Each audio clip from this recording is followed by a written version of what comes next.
on. Hi, my name is Kristi Schroeder. I'm Assistant Public Affairs Officer on the Eldorado National Forest. And I worked extensively with INFIA on different programs and as their liaison. INFIA is our Eldorado National Forest Interpretive Association, for those of you that are not INFIA members on this. And they have been very good about doing interpretive programs. They run Carson Pass Information Station on Highway 88, and they've got various events. They are expanding to Highway 50 and with programs over there. And they were nice enough to host this interpretive series that Jennifer, our public affairs officer, put together. The first two sessions are on NPA's website and are probably in your link, or Carl can provide that. And I am actually functioning in two roles today. I introduced myself as Forest Service, but I also spend a good deal of my non-working time with Sierra Wildlife Rescue. I am the raptor team leader. So myself and many others rehab raptors, which are hawks and falcons and owls. And then I also on the education team, and I'm the avian director of animal care and on their board. So I'm kind of filling both hats there, but this kind of worked out perfectly to be able to deliver this module of the interpretive talk. So the beginning of this talk is going to be about illustrated programs, and that's carrying on the theme from the three. And then the other part will be about raptors and rehabbing. And I have to tell you right now, I've got more content than we have time for. And that just allows me to, depending on questions, I can bounce around and have some supporting videos. And I've got two live birds with me. I've got a Western Screech Owl and a American Kestrel. So I've got an owl and a falcon. So, and who are very grumpy at the moment and not particularly happy with this whole tech thing going on. And yeah, poor Zuri, my education, and we call them avian ambassadors. I was just getting her started with education work when we went into COVID. And so we haven't done presentations. Normally the rescue goes out into the public and, you know, people will, you know, arrange for us to come in and, you know, talk at their, you know, their club meetings, or we'll go into schools and, you know, various people on the team, and we'll bring in our ambassador birds. We don't have any ambassador mammals at the moment. And talk about and educate people about the wildlife in Eldorado County and about the rehab process and about our birds and how they interact with the environment and with us. So if there's no questions, I can move forward. This is the awkward brief pause while I wait to see if any questions pop up. Anything, Carl? Nothing on the messaging, no. Excellent. All right, so we are testing technology here, and I've got dual screens and live birds, and we'll see, and the camera I haven't done before, so we'll see how this works out. Okay, there is still a little muffling on the microphone. Could you move it a little closer, or? I can hear you okay, but as I say, it's just a little muffled. Or I can speak louder. Okay, very good. I have the tendency to speak softly, and that irritates my spouse. Oh, okay, very good. That's fine. Thank you. Let me share my screen. A couple things. If you guys want to see me and the screen, you'll go to your video button. You have a mute mic and a stop video or video button. You click that and go to video settings. Come down to share screen and put in side-by-side mode. And that will show what I'm showing and me. which for the first part doesn't necessarily matter, but when I've got the birds out, I might be referring back and forth because I added stuff to the program to display some of what I'm talking about. Because that's what illustrated or demonstration programs are about, is the integration and mix of mediums. It's not just about the talk. So, all right, let's try sharing screen. Screen 2. All right, let me get. So, Carl, do you see the my scrolling around at the top here? I see your screen in the, yeah, I have the big display of your screen in the middle of my display. Okay. All right, but you don't see when I drop down the header? I do not. Oh, that's a relief. So, okay. So, illustrated programs. So, what I'd like to do to start this out is if you guys will jump in your chat and give me a quick explanation of what your connection is with education and interpretation. Those are always very interesting. I mentioned that in my work with the Forest Service, I have worked with conservation education and taught classes throughout my years, and totally enjoy it. I just get kind of flummoxed when I'm got new things happening at the same time I'm trying to speak. So you'll unfortunately just gonna have to live with that for this particular presentation. But my little feather buddies will make up for any lack of my presentation skills at the moment. So here we go. Tina just loves to hike and learn and share with others. Ah, Kyle's a previous certified interpretive guide. If I'd known that, Kyle, we would have had you doing some different work. Lester has led interpretive walks for many years. Went through California naturalist training. Lester is actually retired Forest Service recreation officer and was absolutely awesome in the job and a total find that he was for India to come in and in his retirement and do these interpretive activities for us. Very fun, very interesting. If you get a chance to go on one of his walks or talks, that'd be awesome. Mary looks like previous work at a national park, provided interpretive talks and would love to refine my skills. Excellent. Alan, former NPA board member and enthusiastic hiker. Carol is an educator in elementary school, retired zookeeper, and did interpretive programs through my career. Former CIG, coordinated education programs at Mighty Museum. Okay, so you're a pro at this. Matt's a certified interpretive guide. Excellent. So we've got, and Carl leads geology hikes and high school science teacher. We've got lots of experience on here. So some of what I'm talking about is probably redundant, but then so would have been the first 2 sections and stuff. So you guys like my baby owls? Love them. Those were the 2 baby great horns that I raised this year. And Tiger and, oh, this is horrible. I forgot the name. Anyway, these guys are siblings, and they were found as babies. They fell out of a nest that was about 50 feet up in a tree in at the golf course in Cold Springs, and or Cameron Park. And so they came in, and actually we rescued them at night. We thought we only had one because he was in the middle of the road, is what the report was. And when my daughter and I rolled up, we found the other one in the weeds, and he almost escaped through the fence, which we couldn't get through and stuff. So I raised those 2, and they came out healthy, and I actually released them on the property here.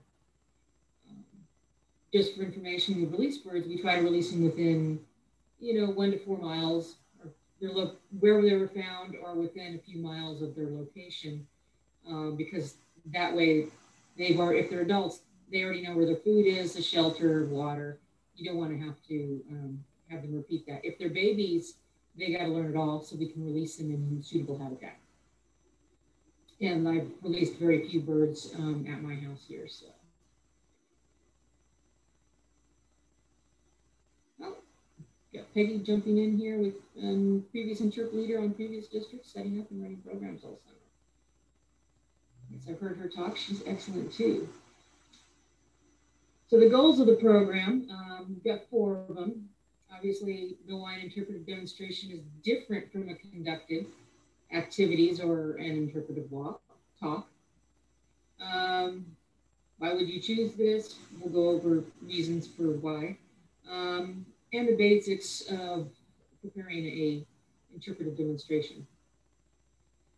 And what most people have tuned in for is to check out Herbert and Zuri, our local inhabitants.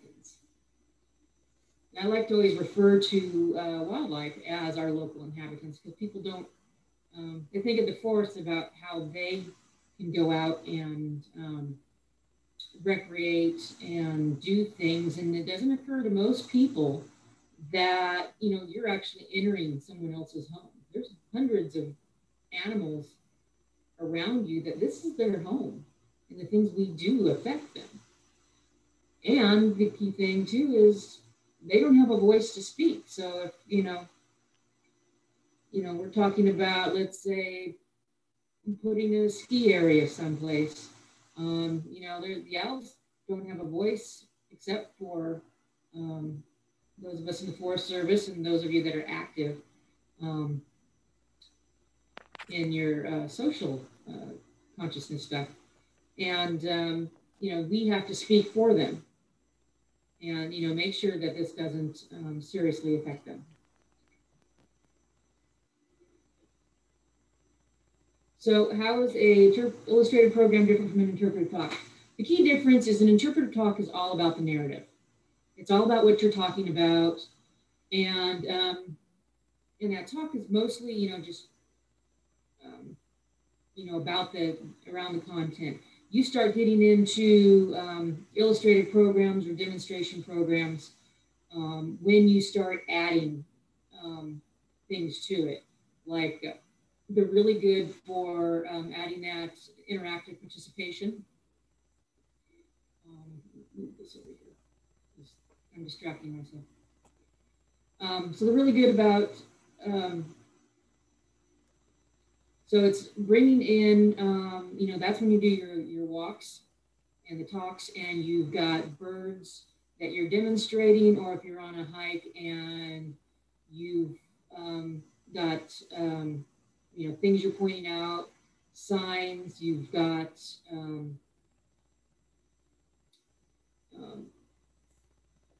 science skills, you've got, you know, little demonstrations or little experiments you can do to kind of prove your point on things. And the key thing is, too, is a level of participation for the audience. And, you know, sometimes that's just, you know, one person coming up. Sometimes it's just, you know, the speaker asking questions. And, you know, other times it's an activity that everyone can jump in and do. If I was teaching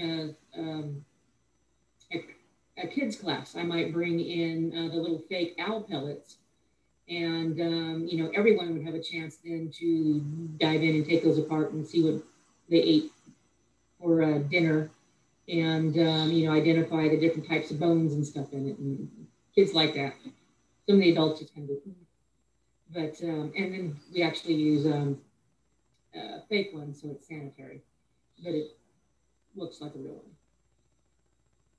So that's the key thing. So you got narrative, which is just the talking, and the demonstration is when you've got some participation, some activity, you've got other elements in it. It could be, you know, videos and, you know, exhibits that you could, you know, hold up and talk about. So why would you use this technique?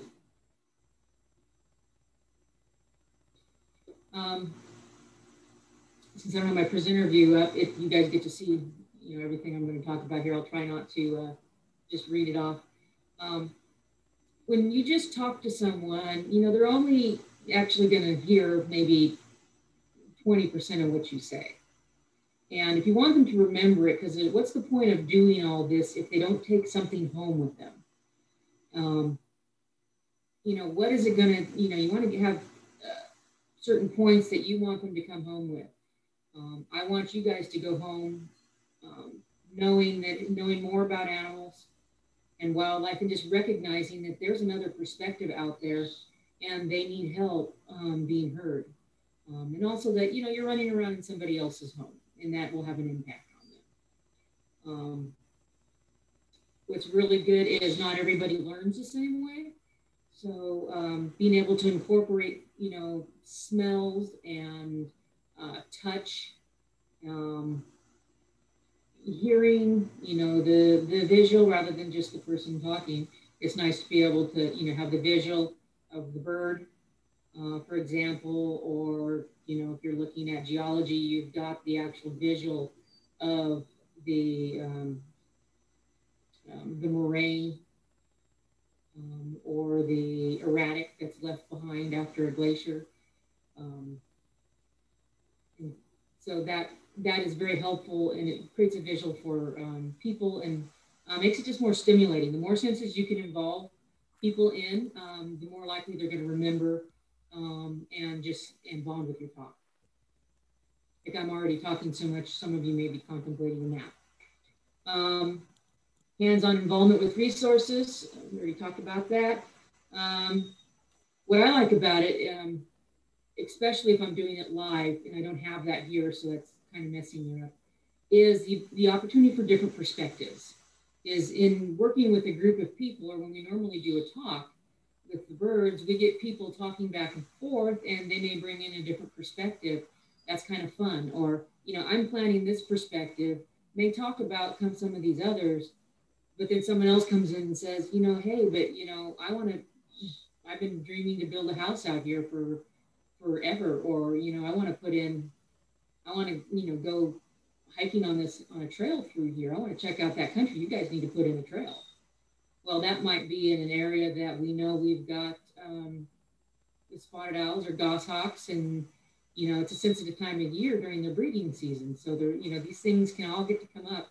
It's interesting to hear other people's inputs, or in the chat, you've got a whole raft of experience here, and, you know, every one of you comes in at things slightly differently, and that's just kind of a fascinating part of working with the public and doing public education. I already talked about learning styles, allows opportunity for audience participation, and that's the key thing. People kind of engage or bond more if they have the ability to participate in it. With the rescue talks, no one gets to touch or handle the birds. That's one, it'll stress them out. But two, that's a requirement of our permit, our education permit. We've got rehab permits for mammals. We have rehab permits for the avian side. We've got both state and federal permits, and we've got an education permit. So we can show the animals. They've been trained, and we've been trained to work with them. But unfortunately, the general public does not get to touch them, which is probably undoubtedly good for the bird. And reveals nuances which are not immediately apparent. So does that all make sense? Is there any questions in that particular slide?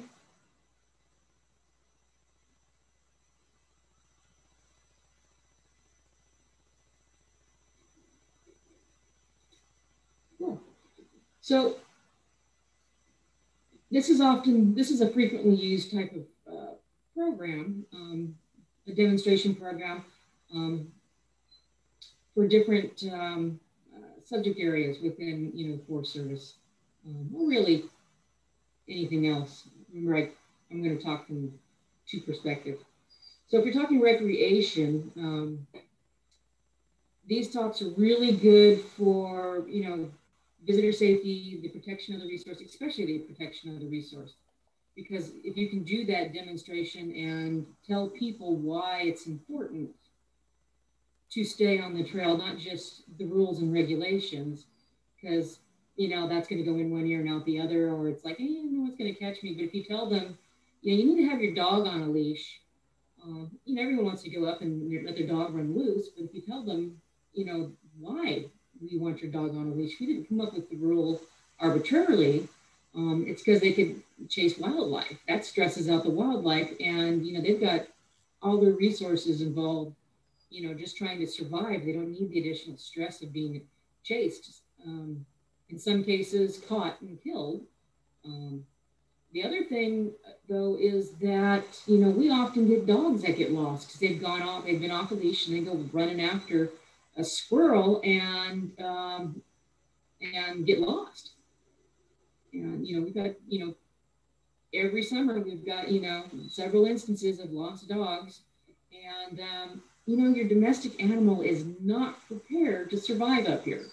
You know, there's no automatic little dog food feeder, and they're really not instincts besides. Their instincts good enough to chase, but not enough to provide enough food for them. So that's what one of the, you'll hear us refer to it as, you know, authority of the resource, the why we have the rule. Another example would be, you know, in trails. You know, why should you stay on the trail? Well, aren't we annoying that we've asked these people to, you know, we've created this trail for you to stay on that trail. What happens when you step off the trail? Well, what happens is you start building extra trails, you know, user-created trails as they go off, you know, through the woods there. Those are not engineered, so when rain hits them, they're going to erode away, and then that's going to add to the soil that's in the rivers, in the watershed. It's going to make it dangerous for people to be on that. Our trails are typically engineered, and you know, if we start having an erosion problem, we hopefully get in there, and our trails folks can engineer it so that the water runs off. We can reslope it. We can put in berms. We can put in you know, channels to direct the water off. So it's important that the other piece too is if, you know, you add all these extra trails, people start getting lost. You know, we have maps and we know this trail, this is what we focused you on. But if there's a bunch of user created and people start taking those, because, you know, if you're on a motorcycle, once someone goes off the trail and another person follows them, it now looks like a trail. And that, especially with the motorized, has a lot of resource issues with that. Also, we end up, you know, from a management perspective, we end up spending a lot of time and our money closing off those trails because, one, as I said, they're resource damage, but they could also be dangerous. They could be going to an area that's not safe. So lots of different reasons, and that's what, and as I said, that's what we call the authority of the resource. And we need to do a better job for service-wise in explaining why we have these rules, not just that you can't do that. Improving visitor opportunities, providing emotional connection through physically interacting with the resource. That emotional connection is really important if you want people to actually remember your message and take it home. I love using the birds with the rescue because people just connect with them right off the bat. They're just like, ooh, how cool. Because you see hawks flying and stuff, but you don't typically see them up close. And they're, you know, some of them are, wildlife is good at disguising itself and being, you know, in any hike, you probably passed 100 animals and saw 3. So just being able to see up front and, you know, look in their eyes and just see the detail and that they've got a personality, that's just, you know, hard to beat. And that creates that emotional connection. If you don't have something like live animals, our job as interpreters is to create that emotional connection. What you're talking about and what your points you want people to take home, you need to be able to connect it to their personal experience. You know, find a way to bridge it. It's going to be different with everybody, and that's what kind of makes a little complicated when you're doing a talk, because you've got, you know, 30 different people in front of you, and they all have a different perspective, and they all have different values. and they all learn differently. So, you know, you may not capture everybody in one shot, but it's nice to, these demonstrative programs are really good because it allows you to kind of vary it and, you know, have things people can touch and feel, people can see, people can smell, you know, how you connect that with, you know, if I'm talking about, you know, babies, and I'll have some pictures of babies, wildlife coming up, you know, that connects people to that kind of bond with their, you know, they've got children and, you know, what it takes for them to raise. And we're protecting ours for 18 to, you know, 50 years. And these babies are raising up and in months and they're on their own, you know, in 4 or 5 months, if not sooner, depending on the species. So we've got cultural natural resources, and that's living history, bird calls, animal tracking, identification, those type of activities. And this is, I don't know how you would do living history with that, with just pure talk. It really is dependent on those extra things that are involved. Oh. So yes, it makes intangible connections to life ways, attitudes, meanings, and other intangibles. Graphically illustrates a process or period, helps preserve processes. This is actually a former district ranger of ours from Georgia. He's Georgetown. And he's dressed in period wear of, you know, this used to be the uniform for Forest Service Rangers. And so he's actually dressed in, as I said, period uniform. You can see there's a great historical display, and he's holding our original Forest Service handbook. Used to be just kind of that tiny. Okay, so science, social, historical. We do a lot of interp talks. And actually educational talks. I'm talking interpretation, but we do a ton of conservation education, probably even more than Forest Service wise, more than interpretive. And with the rescue, we're doing both basically. And I'm not going to get into the differences between the two here.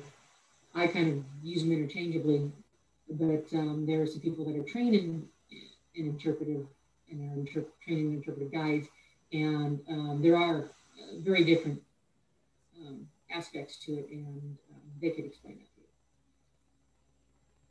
to you. So what's cool in the science part, we have like a watershed education summit that we work with every year, except this year. And that brings high school students out into the woods, and they are physically out there in our streams. They're collecting specimens, they're making counts, and they're providing this data for these river sections that we've now got a comprehensive look at, you know, the health of that forest thanks to this particular education. And I think it's a week-long one. And they've got a hands-on experience with the techniques, with the identification, with, you know, tracking all the details, doing the calculations, learning from the instructors that are there. And, you know, that also has, like I said, a bonus for us. And then we've got this data that we actually depend on because it provides, you know, the science data over time is rare and important if you're looking at the health. Direct hands-on involvement with resources to overcome misconceptions and provide basis of understanding. That's kind of key. A lot of people don't actually know much about the forest. And being able to talk to them and explain things has a bigger difference than, as I said, just said, it kind of goes back to that authority of the resource. You know, explaining why that's a problem. Using Firewise and working with people on their vegetation at their houses. Our prevention folks work with that, and, you know, people being able to see and, you know, we can have models set up of, you know, slopes and houses, and you can watch, you know, how flame moves up, and being able to kind of participate or coming out and doing a tree thinning, and seeing that, yeah, you can spread it out. And then if you see when we move fire through it and prescribe burning, you know, how it doesn't burn up everything and it just kind of burns underneath. So those are all great things. Like I said, this is my favorite style of talks. Allows comparative studies to see relationships, the complexity of needs, and provides exposure, resource management issues, and professional knowledge. I used to teach actually for 20 plus years, I taught the Youth Environmental Leadership Conference that the American Legion hosted. And they brought 60 plus high school kids up to the forest for 4 days. And the Forest Service did all the talking.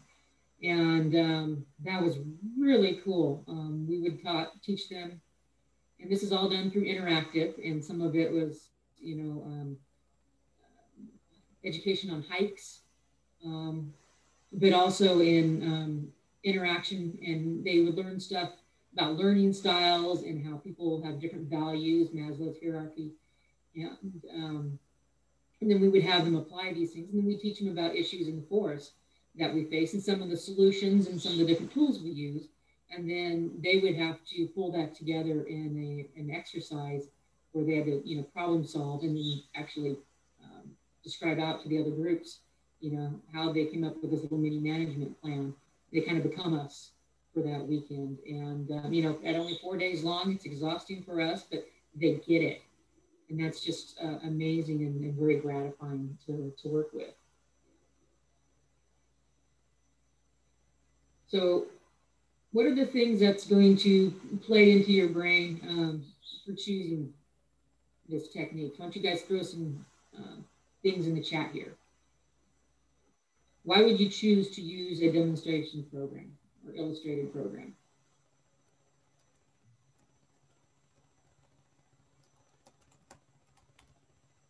This is the weird thing. You guys put stuff in the chat, but this is the hard part about doing this online is there's kind of an awkward moment while people are typing stuff in where normally you'd be getting people raising hands and you'd be talking to them directly. To engage the community more, increases participation. So that is all correct. I didn't ask my question well. What do you have to hear? What plays into choosing the technique? This is kind of what I failed to be able to communicate very well. It has a direct tie to a force theme and an identified outcome. Also, whether or not you choose this technique depends on your skills and abilities. If you are not a good public speaker, are you going to be doing a really complex program with lots of moving parts? Or, you know, the interpretive talk, hey, you know, I got to do this, I got to deliver this message. Maybe just the straight interpretive talk is a better plan for you, rather than being able to multitask. Resource protection issues. You know, what available sources do you have for presentation materials? You know, if you don't have much, then you're going to go with a more straightforward interpretive talk. But if you have a rich source, and if we weren't in COVID, we would have more. This wildlife rescue, the education team actually has a really good background of resources and handouts and stuff that we've got at the meetings, and things that, you know, people can look at and handle, not the birds. But so that allows, you know, anything we do, whether Forest Service or really with the rescue, is going to be some sort of a demonstration. There'll be stuff there for you to look at to engage. What do we got? Helps with complex issues and keeps participants engaged. Yes. That possibility for the hands-on involvement, group interests, expectation, age, skills, mobilities. If I've got a young group of kids like 6-year-olds, If I just talk to them for a half hour, I've lost them in 3 minutes. They need to have a mixture, even some adults, they need to have that mixture of hands-on activity. That's how they're gonna learn, not from me just talking to them. If I've got Smokey Bear there, I've got their attention. But even at that, if you're working with that level of kids, attention span's short, you're going to have a shorter program, and it's going to be filled with more active things and things that they can do. Interpretive goals, enjoyable. What's the point of? I always thought actually that one's kind of weird, because if people don't enjoy it, why would they be listening to your session? And why would you be delivering it unless you just like torturing people? Which could be fun. Address a specific, get back here, resource management issue or visitor or resource safety concern. That works really well for forcers. Usually when we do these talks, we're doing, part of it's just public education, letting you know about this, but we're also targeting a behavior change. Or, it's education to support people understanding what needs to be done. All right, so developing your program. And once again, that's the point of this program is tying in the tangible activity that you're doing to that intangible thing that you want them to understand. So things to consider when you're developing a program. The narrative doesn't stand alone. So what are you going to have to help deliver your message? Language appropriate to the audience. It doesn't do any good, even actually with adults, to talk in big words and lots of scientific terms. I would always get, working with the Forest Service for 30 years, my background is recreation, visitor services, and now public affairs, and back to recreation off and on. You have a tendency to use the scientific words, the longer, our acronyms just kill us. And I would drive my family nuts, or my friends, non-Forest Service friends nuts, because I just throw this stuff out, and it's just, basic language for me, but they don't have a clue. And you throw too many of those out where people don't understand what the word is, and that distracts them, and they don't understand the missing part of what you're saying. Careful with inflammatory language. If you want them to understand your program, you don't want to use language that is inappropriate, that's going to offend anybody. And one, it's just part of the interaction with people and understanding them, and just the communication. Why would you aggravate or incite, someone when you're trying to deliver a message? Also, if that happens, you upset people, or, you're getting them all riled up for something, that's going to distract from the message you're trying to deliver. Speaking with others, cultural arrogance, assuming only one truth in history or science. That comes into play, that's actually not unusual. We kind of do it unconsciously for the most part. And particularly around like Native American issues. A lot of people aren't aware of, the things that are sacred to them, or, words that have been used for years are actually derogatory, and, you don't know that. And our white history isn't necessarily, it's not the only history.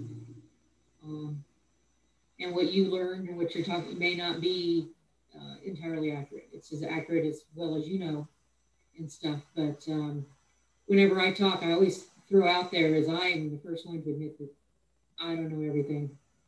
I actually, I know little bits of different things, and always room and always willing to learn new perspectives. Contemporary issues regarding environment and cultures, multiple points of view and differing opinions. regarding resource issues. And I talked about that a little bit before, so I'm not going to go into it again. But as I said, the interactive program is just really good for that. And I'm missing that actually in this, and that I can always, not having people piping up with questions and just kind of interactive back and forth. So hopefully we'll get over COVID and be able to do this stuff in person. So that part was for the narrative. Other things to consider when you're developing a program, what's your audience? If you're talking, land management issue, or you're talking land management issue, it's probably not going to go over well or have much effect on a group of kids. So you really have to adjust it down to a very basic concept. It might be water conservation. That's still pretty big for them. But you could tie it to their drinking water or their,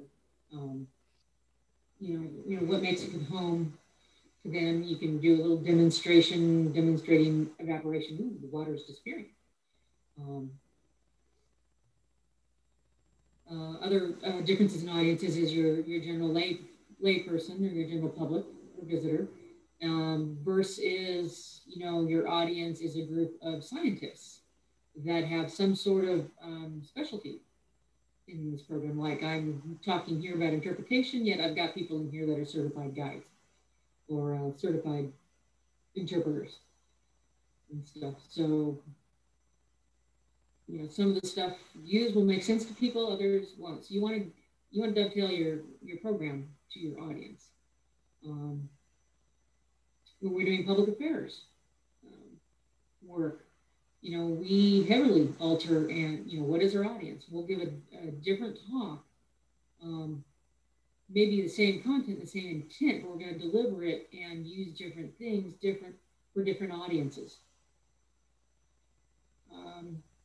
Engages a variety of senses. We talked about that. Varies how visitors can be involved in the program.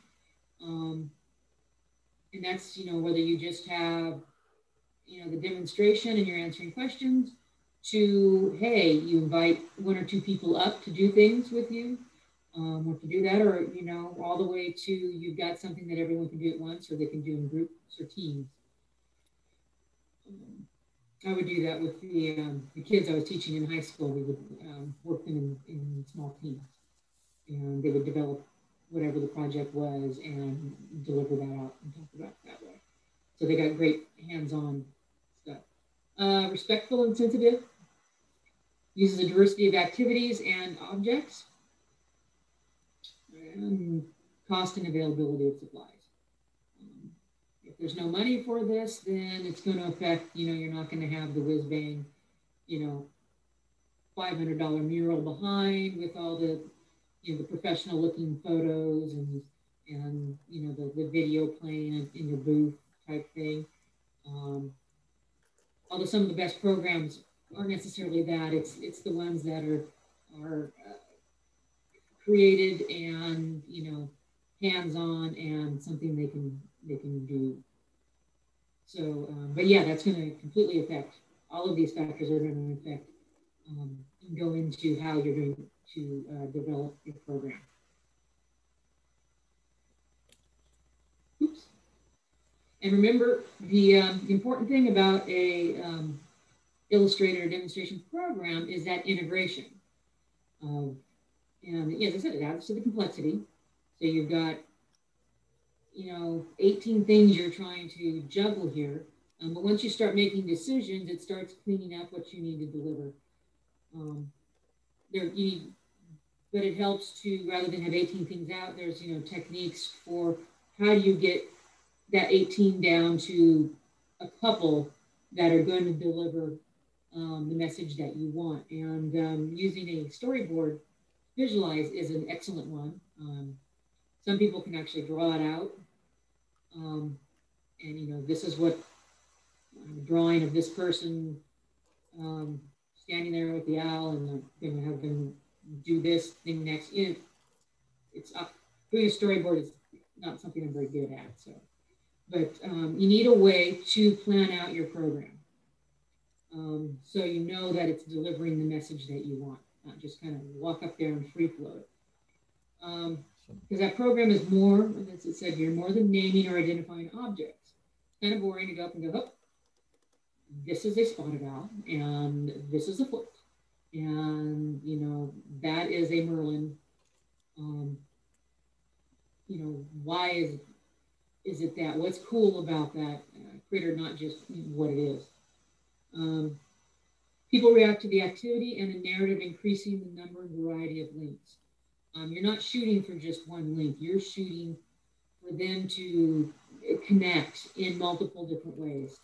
It could be to different things that you say. It could be, you know, something you said here, and you know, let's say they took apart that owl pellet and that experience of that and seeing the little tiny bones and trying to figure out, oh, let's put the skeleton back together, or you know, that'll be memorable for them. Maintaining balance between narrative and activity and presents multiple points of view. You've heard the multiple points of view now in several slides. So that's all about what you got to consider when you're developing your program. So now are some quick stuff on delivering your program. And this is the last section before I bring up the birds. So site considerations, location. Where are you going to be delivering this program at? What are some things that you need to think about when you're designing your program and in order to give your program? Why don't you guys throw some stuff in the chat?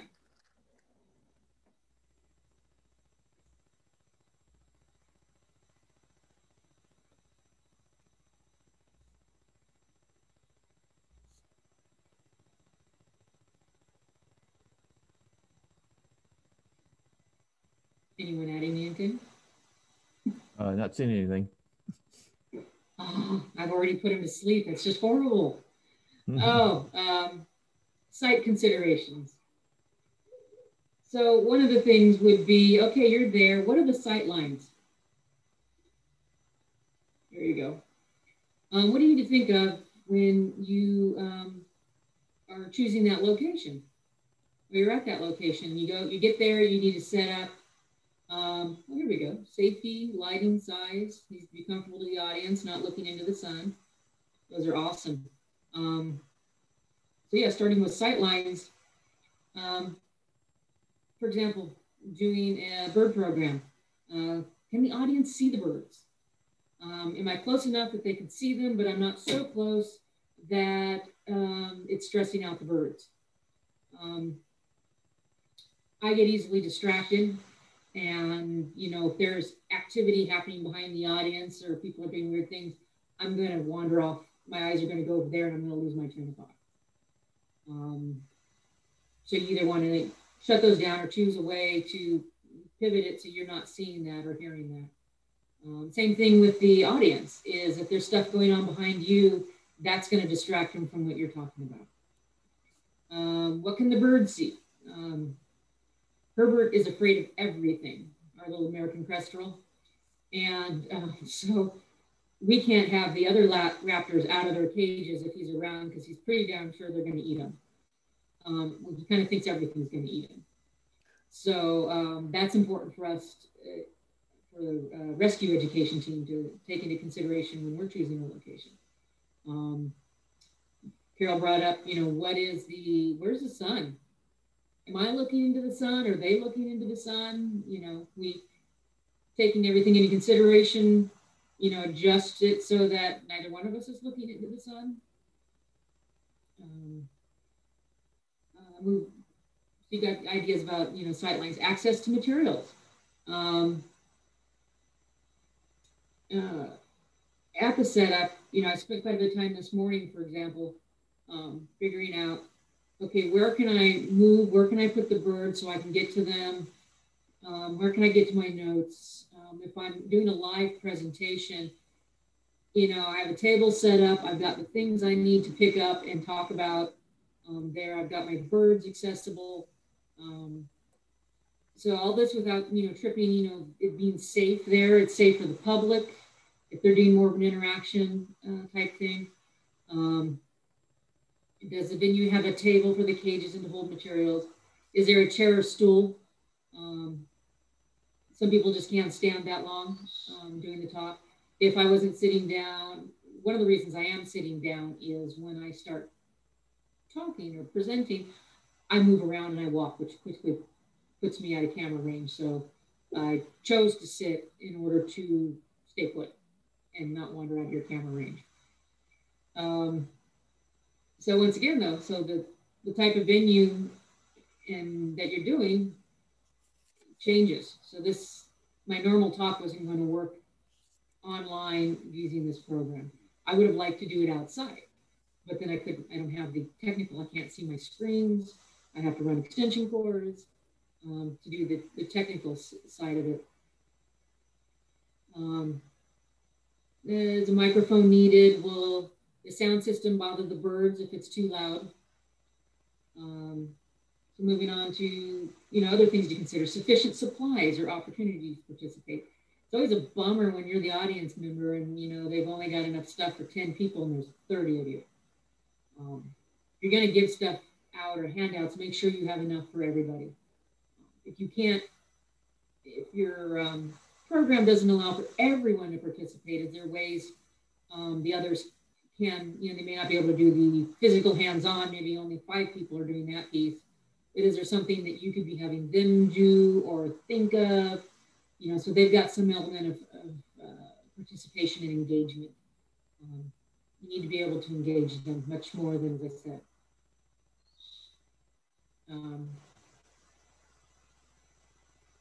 From the start, I was reading the chat and got distracted. Sorry, Frank. We'll chat with you later.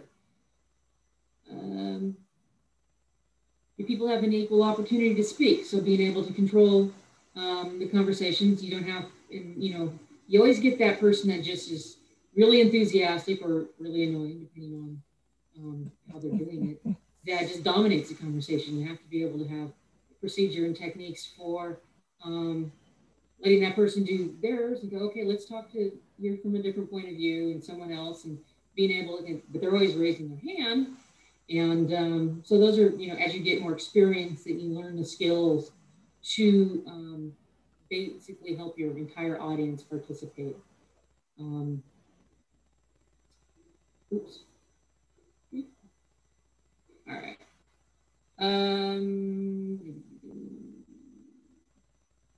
Weather and elements. That's a kind of an obvious one. If you're going to be outdoors, it's going to be very important about the weather. And the number one thought is rain. If there's a potential of rain, are you going to do this still? Are you going to have a rain date? You have an easy up with you that you can throw up and put the demonstration under. Are people even going to show up if it's going to rain?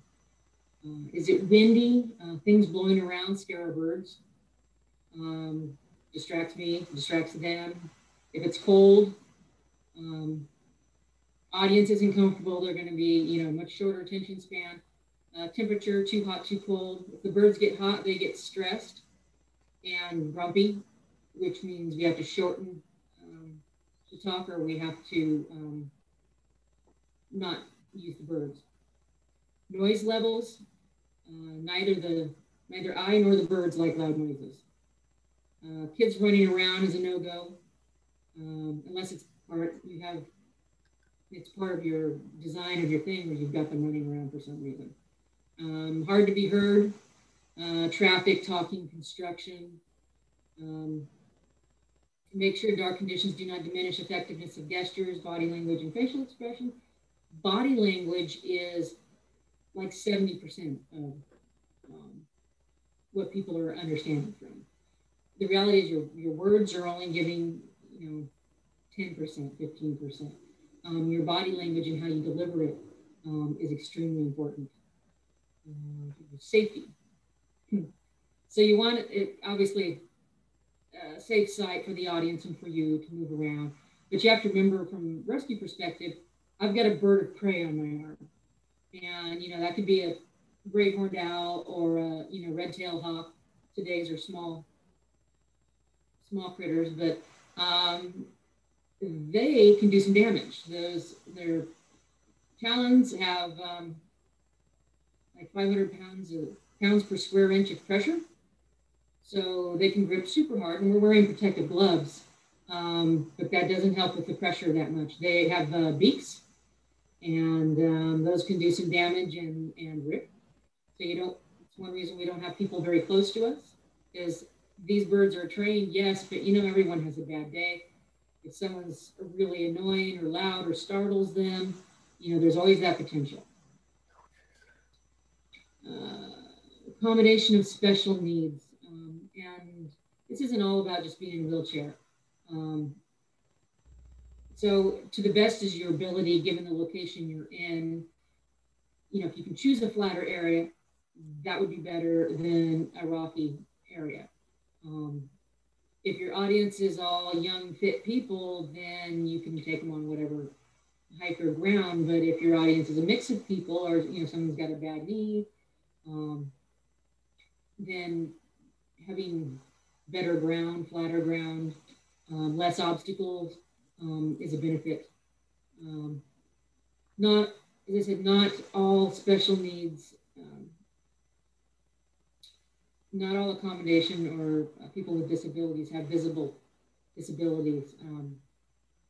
And so those you just kind of have to work with. Sometimes that's why if we're doing a video, we would have captioning.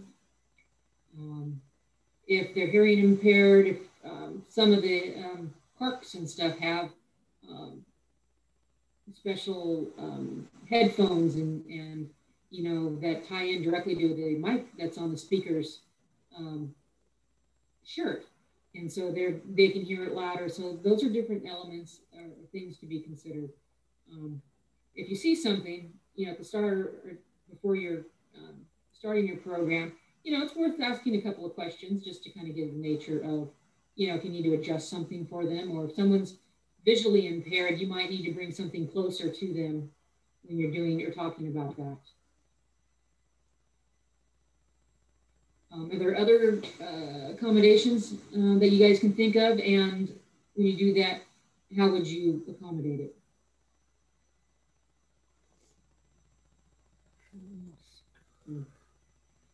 Throw something in the chat window there.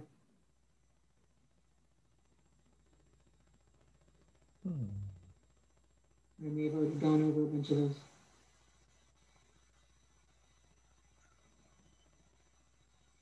All right, well, people do that. I will shift to the next.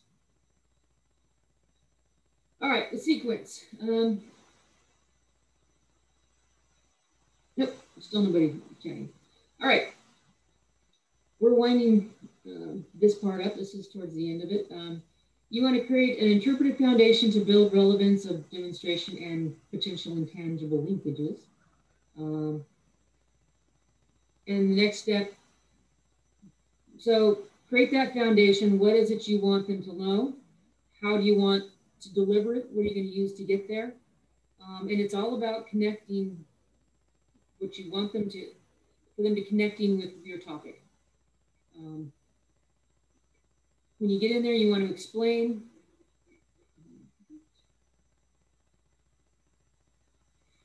Okay, so create an interpretive foundation. Okay, so who speaks for the animals, for example?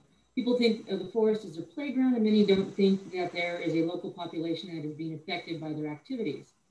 It's important for people to know and understand about the local residents of our forest, and I've already talked about the authority of the resource. So that's kind of the foundation of my talk. Well, the second part of the talk. The first part was to teach you these elements of the interpretive program. So when you go take to the next step, explain what the audience will see or do in the demo. What you're going to see is interactive learning opportunity. And as I talk, I'll ask questions or we'll answer your questions. I have some items to show you and that are not only cool, but it'll help you understand what I'm trying to say. So you will meet our ambassadors and learn about life, their life needs, and how people like you affect them. So I just kind of laid out. So that's your expectation of what the other half of this program is going to be. Now there's audience involvement is the next thing. How are we going to kind of dovetail that in? Basically, if we were doing a live thing, we would be walking around with the bird. We would be talking, demonstrating things on the birds. We talk about, their hearing or their, talons and stuff. The owl pellets that I mentioned, raptor calls. There's ID pictures. You can handle feathers. There's, all that type of stuff. Check audience understanding and involvement and ensure that intangible connections are made throughout. So you're going to, what are things that you can do to do that? How would you check your audience's understanding and involvement?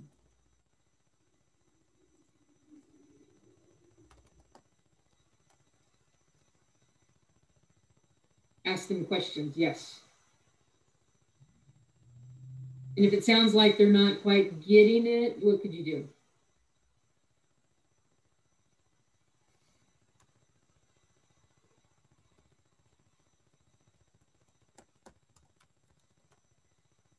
Okay. So obviously questioning them and, just the interactive conversation. Excellent, Carl. Yeah, try again with a different example. So come at it with a slightly different perspective. Sometimes it's just more detail or it's just kind of that one-on-one connection, answering that person's question. Assess remedial needs and be sensitive to audience anxiety or failure. If you want a successful program, if someone gets an answer wrong, you don't say, hey, you're an idiot. You got that completely wrong. That is just not appropriate. And some people are just, have anxiety just talking, so it may just, not quite come out right. So if it comes out kind of close, take what you hear. So I'm hearing that you kind of mean this. And they'll be, oh yeah. And so they'll feel, okay, that was a successful experience. I might put my hand up again.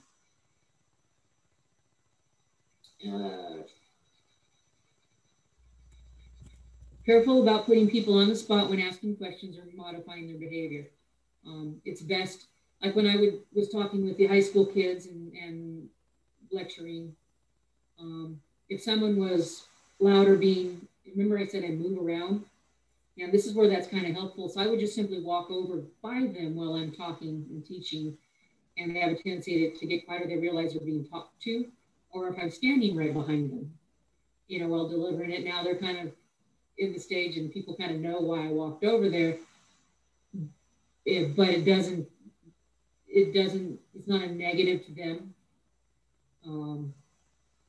It's not calling them out and telling them they're wrong, this or that. So there's ways to do that, modify behavior, have them quiet without actually having to be negative or cast aspersions on them, whatever.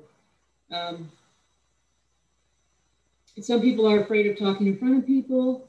They can have a learning disability, hearing, or vision issues. So if you're just kind of randomly calling people out, or calling for people to like, hey, Jim over here, how about you tell me what it is you know about this. And that's one way to get more people to participate, because they don't have, should I? Now I have a lot of stress about this. I'm all of a sudden in it. If they don't gel with it and they're just really afraid, then you just kind of say, okay, that's fine, and just move on to the next one. And you want to close the demo by connecting to your interpretive intent and opportunities. One of the ways I would end the program would be, hey, I hope you learned at least 2 new things that you didn't know before. Bob, what's one thing that you learned that you didn't know before? And you could say, you didn't know before, or, hey, tell me one that affects you and how it's going to affect our local residents. How is it going to affect our wildlife? And then sum up anything they miss. All righty. So there's various assorted pitfalls. You guys have enough experience, you know this. One would be the demonstration fails to link what your intangible with your tangible. That you've got it, you're acting kind of as a know-it-all. I know everything about birds, and someone asks a question, and I just, no, that can't be correct. Does not allow enough time for audience to participate. That's a key one. And unclear directions. All right. So last piece, how are you going to assess if your program is successful? Why don't you guys throw this in the chat? And what techniques could you use? So I'm just going to wait here and stare at the screen until you guys give me something. Oh, Karen put in for the other question, rephrase or thank them for answering a different question, for answering different questions and award them positive. Yes. All right. How am I going to know if the program's any good? Very good. Yeah, listen to conversations afterwards. What else we got?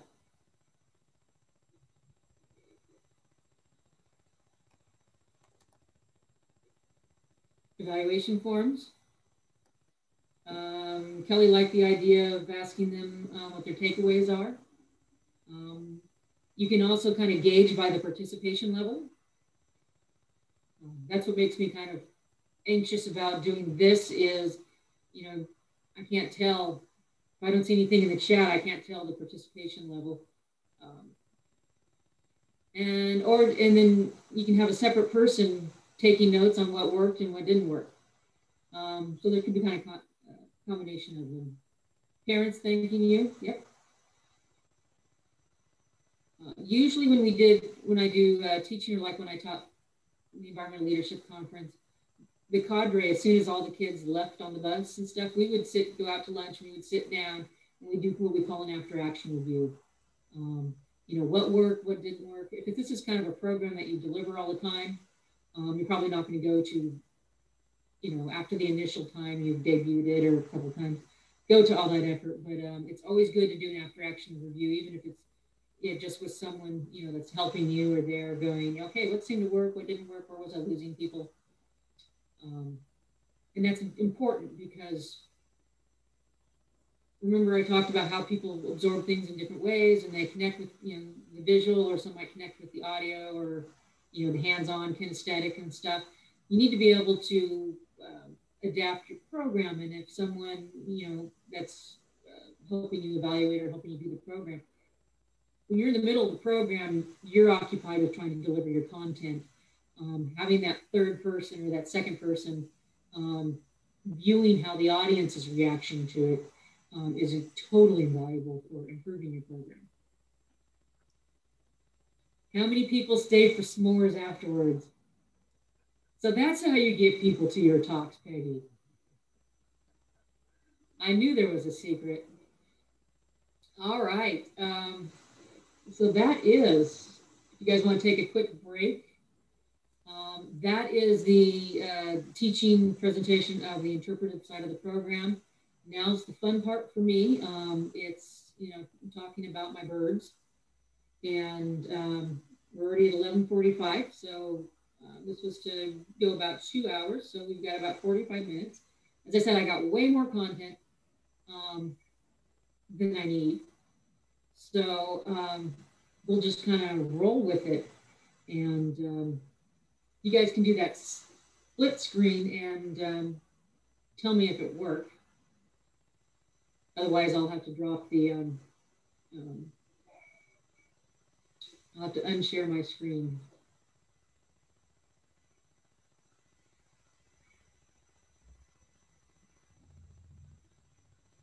Has anyone tried splitting, going to the video settings?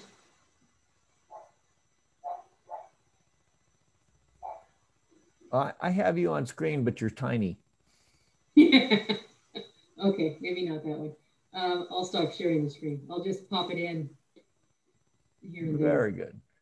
And then for the participants, if you go to the speaker view, then Kristi will be big when she's talking.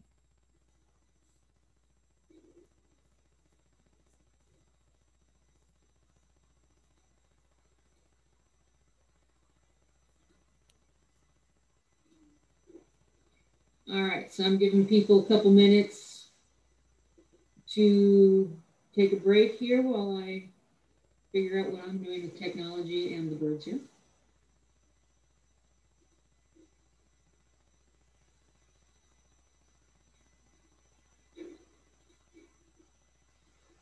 All right, I need to see what I look like.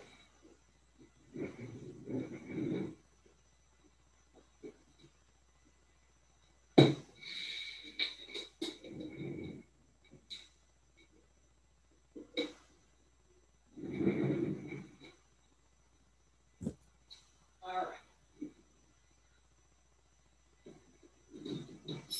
I'm going to pull out Zuri while you guys are taking a break.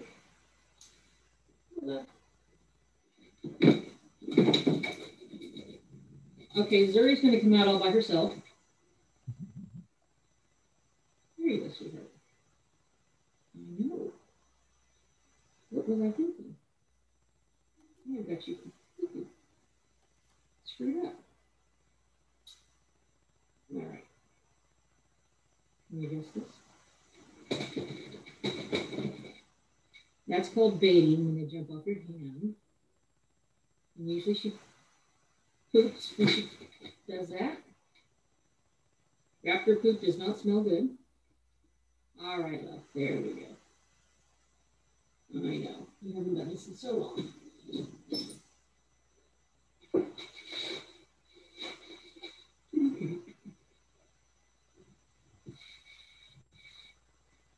All right. So, is everybody back? Close enough. So this is Zuri. There, bud. There we go. I know. Just trying to get you closer so they can see you better. So let me get close. So she's a Western screech owl. And there you go. You just calm down there. All right, so Sierra Wildlife Rescue.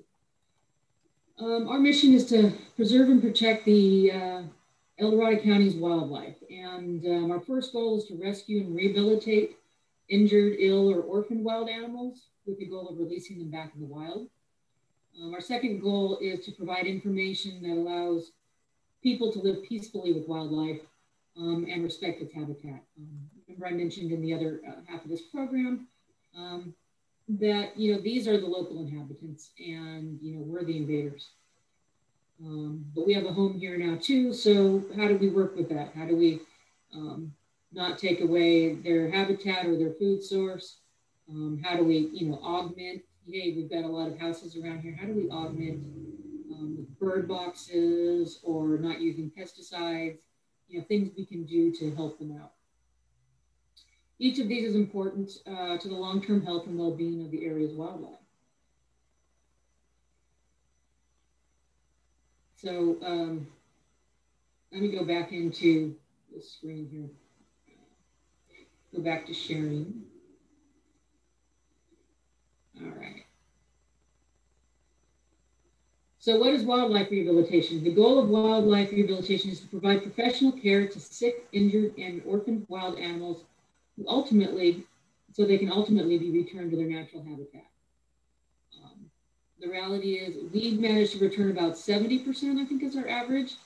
And those, some come in and they don't, make it through the night. Some come in and their injury won't allow them to go be released back in to the wild, or it's too severe. We can at least offer, a low stress way for them to pass. We can, we've got medications that, can take the pain away, and they're warm, dark, and quiet. And so they're not stressed out and having an agonizing death. That's huge. Getting them back into the wild is huge too, but even offering that is huge. A small number of birds that cannot be released back in the wild, they cannot survive in the wild, can be used as education ambassadors like Zuri. Oh, get back here. but you know, there's only so many places that can take it. They have to be permitted. So there's only so many museums, so many schools, so many rescues that do ambassador programs. Um, so, for example, for us, Zuri was added in a year ago, 2 years ago. We have a great horned owl that is aging out. So he does, we were going to retire him this year. We were training another great horned owl to replace him when COVID hit and stuff. So, you know, we're going to probably, if our size of a rescue, stack up and have, you know, multiple great horned owls. So we try to have a variety. We have Western screech owl. We have a red-tailed hawk that's in training. She's not quite on the permit, which is why I didn't bring her in. We have a spotted owl. And we had a red-shouldered hawk who passed and a Harris hawk who passed. So we've got some holes. So once COVID's over and the right animals come up, they also, just because they're injured, doesn't make them necessarily the perfect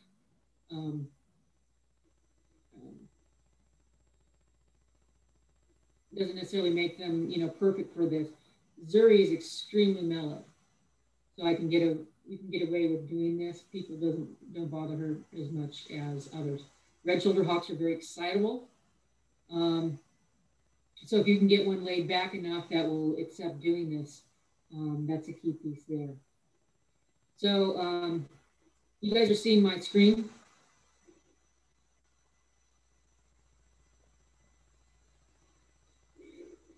Yes. Yes. Okay, good. So this pictures, I've included pictures of rehab. This is one of our original founding members. This is Judy Monastir, and she is triaging, looks like a red-tailed hawk. And so usually we have gloves, but you can see that, you know, we have to get control of those weapons first. And those are the claws and the beak. Ironically, with these birds, if you, the second picture shows them on their back. We've got one person holding the claws. This is fun to do when it's just by yourself. If it's two people, it's a luxury.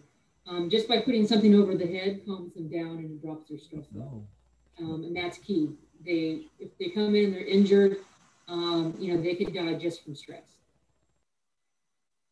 And then on the right, she is actually looking at the color of the membranes in the mouth, because that's going to tell us if there's anemia and if there's something else going on internally that we can't see, if it's too pale.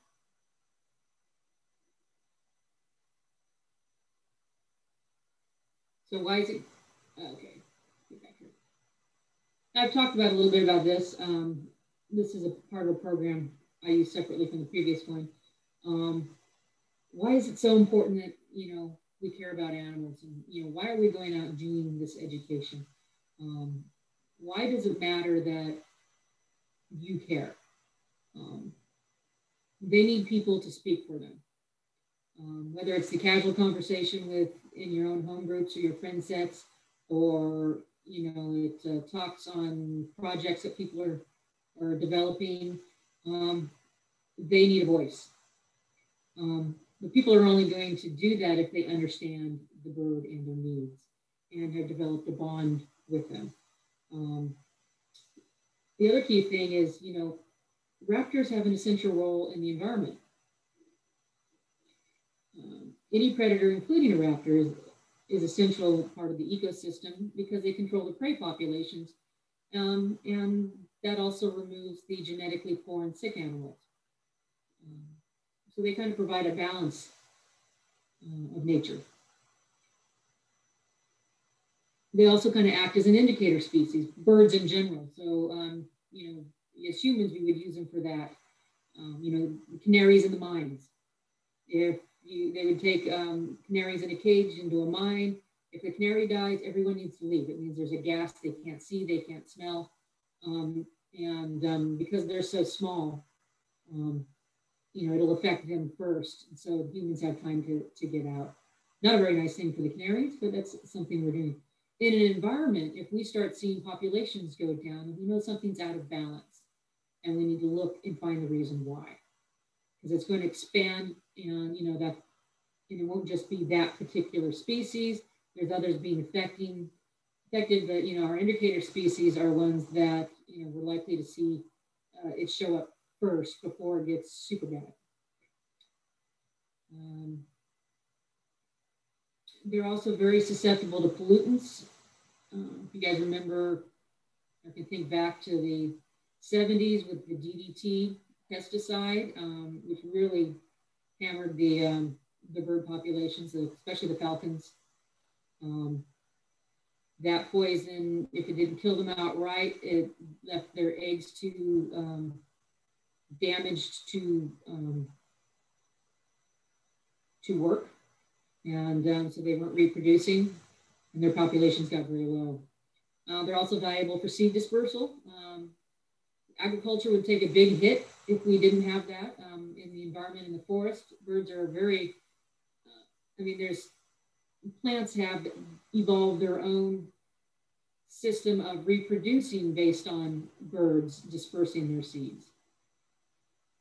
Financially speaking, they can control rodent populations.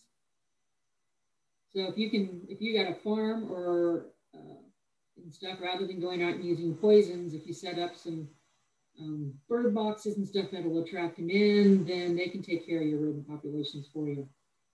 In some areas, hawk watching stations around the country bring in thousands of people to watch migrating birds of prey, which brings in thousands of tourism dollars. So those are just a couple of examples.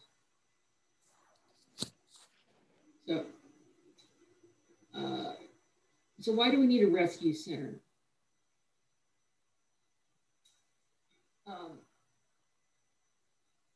You need a place. There's a certain level of skills that are involved with, let me share my screen. There you go, I'm back. I'm so sorry. It takes a certain level of skills to rehab these guys. And each species and type of animal, whether it's skunks, have their own techniques and stuff like that. And, the worst thing you can do for an animal is you pick them up and you try to take care of them yourself. You don't know what they eat. You don't have the medications or antibiotics. You don't know the appropriate amounts. Whenever someone has kept a bird and tried to rehab it themselves, usually by the time we get it, they're really in bad shape and stuff. So the best thing people can do is get them to us, people with the expertise, as quick as possible. And sometimes that's calling us and we go out and get the bird, and sometimes it's bringing the bird to us, or we'll meet you in a location. And the thing about Sierra Wildlife Rescue is we are all volunteer. So, I do my 40 hours a week for the Forest Service, and I'm lucky enough actually to have a connection in my job with my volunteer passion. And in and around that, I rehab raptors. Because I work full-time, raptors work well for me.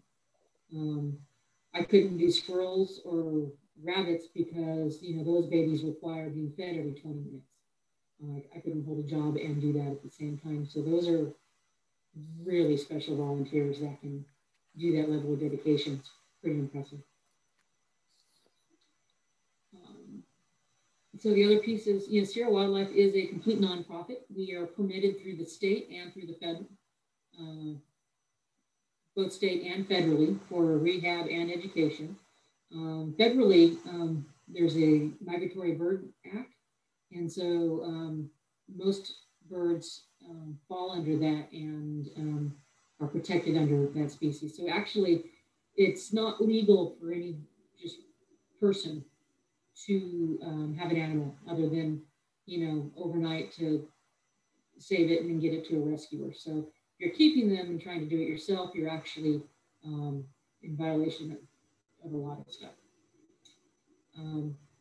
What the rescue does is, obviously, we rescue and we rehabilitate animals. I've talked about our education committee. And that's both training our people in the skills they need to do the rehab and rescue, but also the public education. You know, Eldorado County, we do a class on natural history of, you know, what are the raptors of Eldorado County? What is the wildlife of Eldorado County? Wildlife in gardens, those type of classes. Because remember, I was talking before, is people need to know about it, and they need to have that connection. And what can they do to help? You know, it could be as simple as putting up bird boxes in your backyard for our songbirds, or even these guys.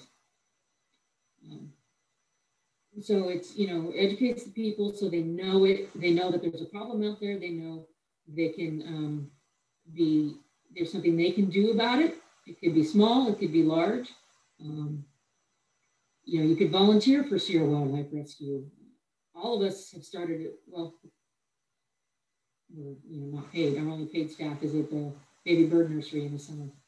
We hire interns because we'll get 600 some odd birds a year, baby birds a year. We deal with about probably 1,200 cases every year of our various wildlife. So we're always looking for volunteers that can interested in rehabbing. We have people that just work on our transport team and go out and get the animals. So we'll train them how to properly do that. We have people that answer over 3,000 calls a year. Just people calling and asking questions about, you know, wildlife and, you know, how it interacts with them, and, you know, come rescue this critter. We have people that, you know, hey, they don't have time to rehab, but they're more than happy to be part of the ed team, or they want to help if we're doing any events or fundraisers. Yeah, there's no just money stream coming in for us. We have to do extensive fundraising to cover the costs of rehabbing these birds. So it costs all that medication, all the food, all that, and the materials and supplies needed for the care, all have to be bought. So yeah, anyone with fundraising experience, writing grants and stuff, that is super helpful for us. Zuri, who else do we rehab? So obviously, we've got raptors.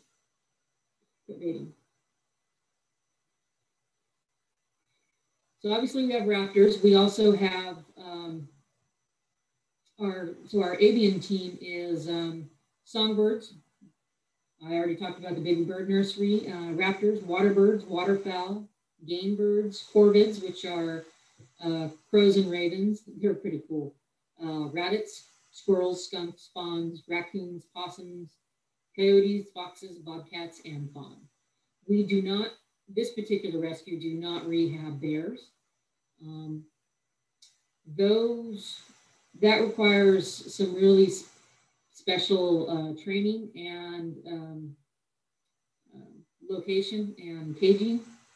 And so only certain rescues do that. Like, so if we had a bear, it would go up to Lake Tahoe Wildlife. They are set up for that. They've just built a beautiful area for the bears, and they can have a really good transition to heal if they're injured, or if they're babies, to be raised and released back in the wild. We also don't do eagles. We do raptors, but we're not licensed or permitted for eagles. And one of the reasons for that is we don't get very many. So a cage for a red-tailed hawk, flight cage for them to rehab and recondition in, is 12 by 12 by 50. A cage for an eagle has to be 100 feet long. I just built the red-tailed size cage for red-tails, great horned owls, the most common large raptors we deal with. That was $20,000. The rescue raised the money for that. We had a great Trove Fund did a fundraiser, or they contributed. We raised $10,000. They gave us $15,000 for this cage, which was absolutely awesome. And we used the rest of it to put towards the second cage. So there's not that many eagles, and it just doesn't make sense for us to spend 50 grand to have a cage that we may use once every 5 years and stuff. So especially with, the hard times, the different rescues, some might not do a certain species because they just don't have the capacity. So if we get eagles, we'll take care of them. We'll do the initial triage, and then we'll give them to Lake Tahoe. And as I said, they're set up. They've got what's needed to deal with. There's probably stuff Tahoe doesn't do that comes to us. I know, like for us, I think we get like Gold Country squirrels, Gold Country Rescue squirrels or rabbits, or one of the two, because our squirrel and rabbit folks are really good.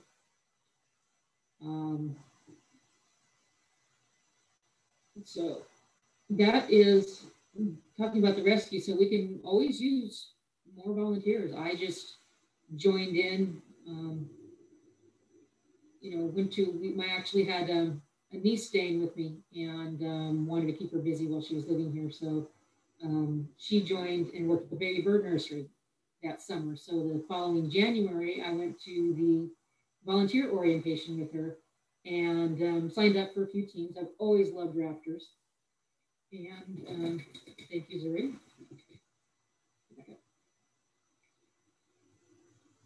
And, got a call back. And, I was initially for the raptor team. I signed up for a couple different areas. And what do you do? You're standing weird. You're just going to be stubborn about it. Anyway, so I was just originally going to be, a transporter and, help get these animals to the rehabbers. That's a huge help just in and of itself. And then got a call. So I attended the raptor training. I did the triage training. So I knew the basics of rehab.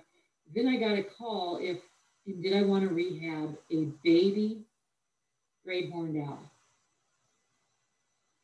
And look at that face. Whoops, let me share. Am I sharing? I'm not sharing. Crap. Sorry about that. Carl, am I sharing or not? Not sharing yet. Okay, I gotta share over here. So that is Oliver. You see him now? Still not seeing him. There we go. There we go. So this is Oliver. He was my first bird. And so I got him as a baby. He had a broken wing, so I had to do physical therapy with him. So that meant I had to actually physically work with him. And normally we touch them as little as possible because we want them wild. But I had to handle them, which is why you see him on my glove over on the third picture in. So this is him as he grows. This is probably maybe a 4-month span. And he didn't imprint on me, but we developed a really strong bond. So he was actually released here at the house, and this is him when I released him.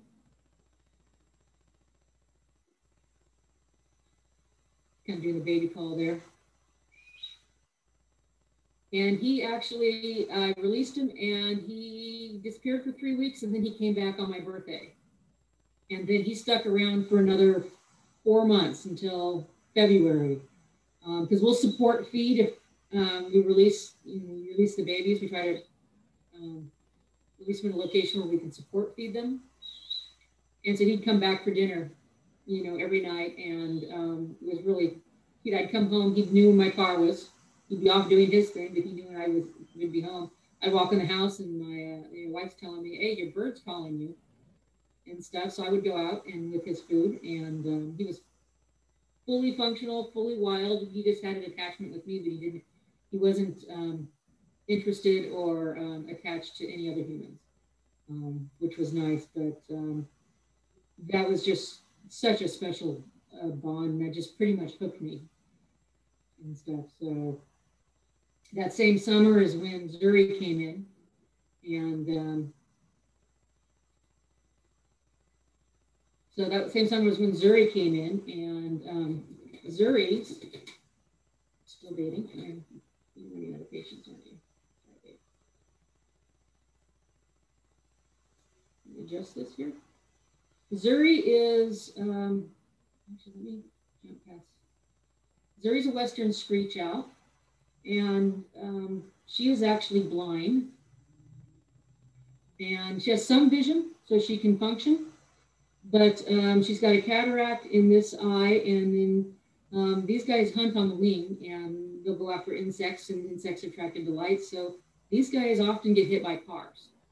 So they typically come in with a head injury, and I don't know if you can see, but you can't really see the yellow around, so her pupil's blown wide open and stuff, and it's actually starting to crystallize in the back there by the retina. So she is functionally blind. She cannot survive in the wild, but she had, given her personality,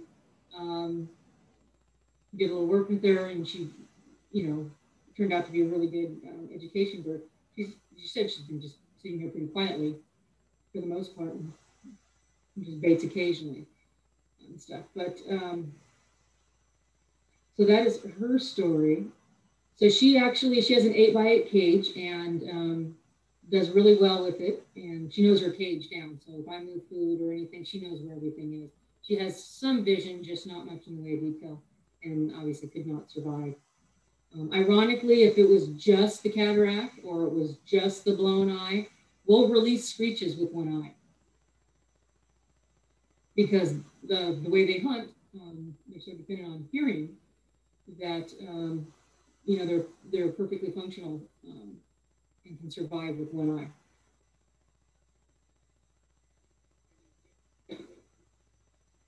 Right, maybe? So I was just going to go over really quick. Common, you share the screen again.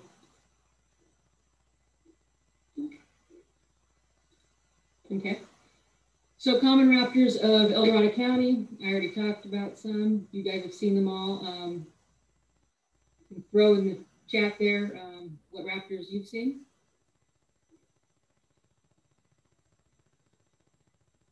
Around here. Here we go. Where is Sierra Rescue located? So our main office is, the Baby Bird Nursery, the rescue center is actually in Diamond Springs. And I have the address at the end of the presentation here, and the phone number. And visitors get tours of the rehab area. So the way rehabbing works for us, the Raptor Center, or the Rescue Center, functions primarily as our baby bird nursery. Because as I said, we'll get 600 birds in from mid-May through mid-August. And so we have staff, and we have a 60-person volunteer team that's in there, and they'll do 4-hour shifts at the baby bird nursery. And that's a great way to participate with that. The rest of the rehab work is actually done in people's homes. So we don't have a collection of raptors, at a place that we go. That would be people coming to my home, and I've got a triage room, and I've got cages set up on the back of my property and stuff for those. So they're typically not tours. If we weren't in COVID, it wouldn't be unusual for us to do, maybe a tour of the baby bird nursery during that time. It was kind of arranged ahead of time. Larger rescue facilities do have tours and stuff set up. They do all the rehabbing at that location, or most of it. So like Lindsay Museum and places like that. So if you really want to work with them, then come and join us, and you can work with them directly. The baby bird nursery is an excellent way to get involved, and it might just be, you do one shift a week. Or you don't want to handle the birds specifically, but you'll come in and you'll do, like the startups, make their food and set up so the other volunteers, because they got to feed and medicate all of these birds, every 20, 30 minutes, 15 to 30 minutes and stuff. So all help is useful. Kelly's seen turkey vultures flying overhead, eagles from a distance, and you heard owls. Excellent.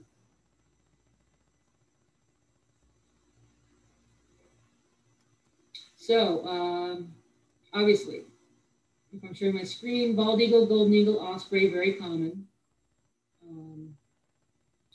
Our most common hawks are red-tailed, red-shouldered hawks for our bigger hawks, and Coopers and Sharpies. Those are our accipiters. They're kind of our bird eaters. Goshawk in the forest. You see the National Forest ones more. You won't really see them outside.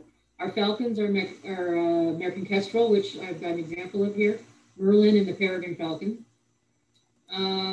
Here are our common owls, great-horned owls, spotted owls, barn, western screeches, northern pygmies. Those are the most common. The others are here.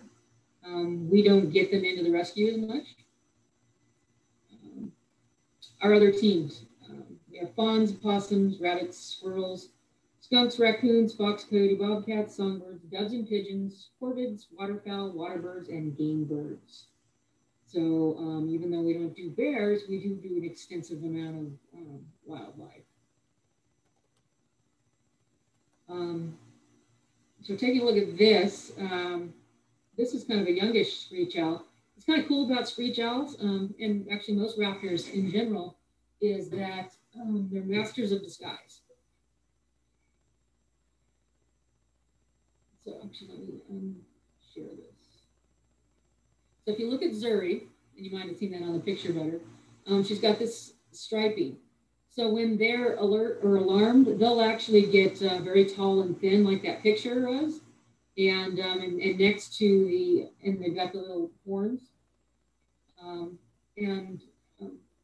So when they kind of get long and thin and they kind of stretch out, they blend into the trees or into the bark. You hardly see them. That's why you actually don't see screech owls much. You probably don't see owls much at all because most of them are nocturnal. But they blend in really well. If they close their eyes, you don't see those yellow orbs. You'll be super lucky if you can actually see that. Couple of features of raptors. What makes a raptor? Pretty much three things. They've got this hooked beak, which is sharp. The talons.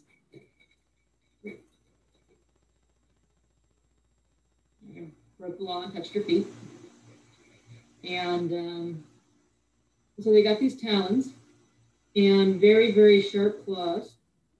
And, that's their defense and it's their offense. So,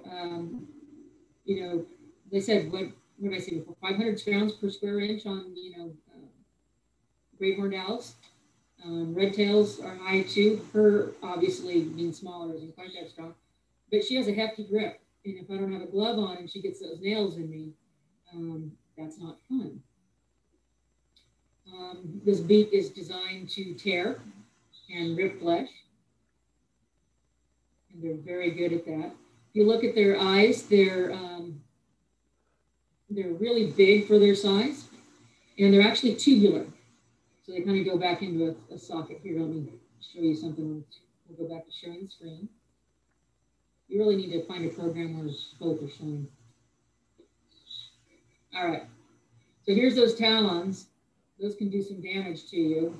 And here's some other species with sharp beaks. And but here's a skull. So this is a Western screech owl skull. See how big that space is? Just how much of their head is taken up by their eyes. And so their vision and their hearing are extremely important. And because their eyes are kind of tubular, they don't turn like we do.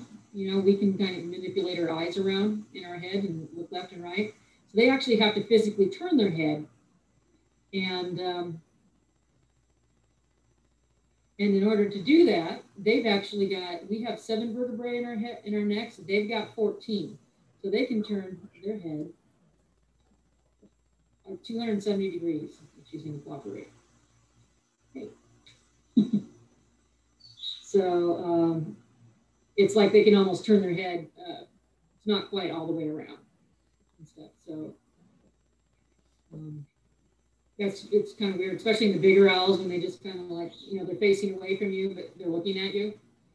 That's always kind of cute. But it makes for a huge, just incredible vision on their part. With these guys, being nighttime birds, they have more rods than cones in their eyes, so they have a sharper vision and less color. Also, versus the hawks have a lot of rods and cones, and I think their retina is like a 1.5 times ours, so their vision is very acute. All right, little girl. So another thing to talk about, owls are super quiet. So they have special feathers. Their feathers are specially modified. They've got along the top of it. Let's see here. There we go. So they've got this downy under and body, and that helps absorb frequencies. But the key thing with the owl feathers is these cones that are along the edge, and then kind of the feathery on the back, and that makes their flight virtually silent. If I go in the cage at night and I'm not tracking with them light, I actually can't hear them until I feel the wind go by. And I've got 2 in rehab at the moment that just love to do that. So my next guy is an American kestrel, and so this is the only bird. Oh, not the only bird. Most raptors you can't tell males and females apart unless you did a DNA test or they laid an egg. The kestrels are one of the few where the male and female have different coloring. So you see the male on the left, and Herbert is a male, so you'll see him shortly. And this is a female Kristi? to the right. So let me put Zuri away, and I will take the screen away. Yeah, you're not sharing screen right now, Kristi. Oh, for God's sake. All right, this is getting confusing. My apologies.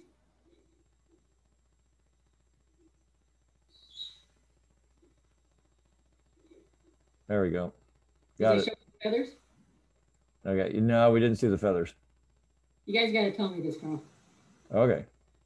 Because it's the whole technology thing and doing the talk at the same time. So here are this is the feathers I was talking about with the little cones along the edge.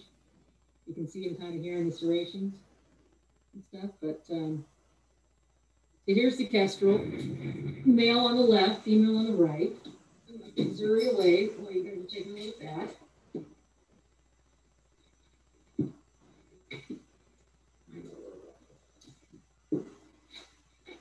And we'll get Herbert out. Hi, bud.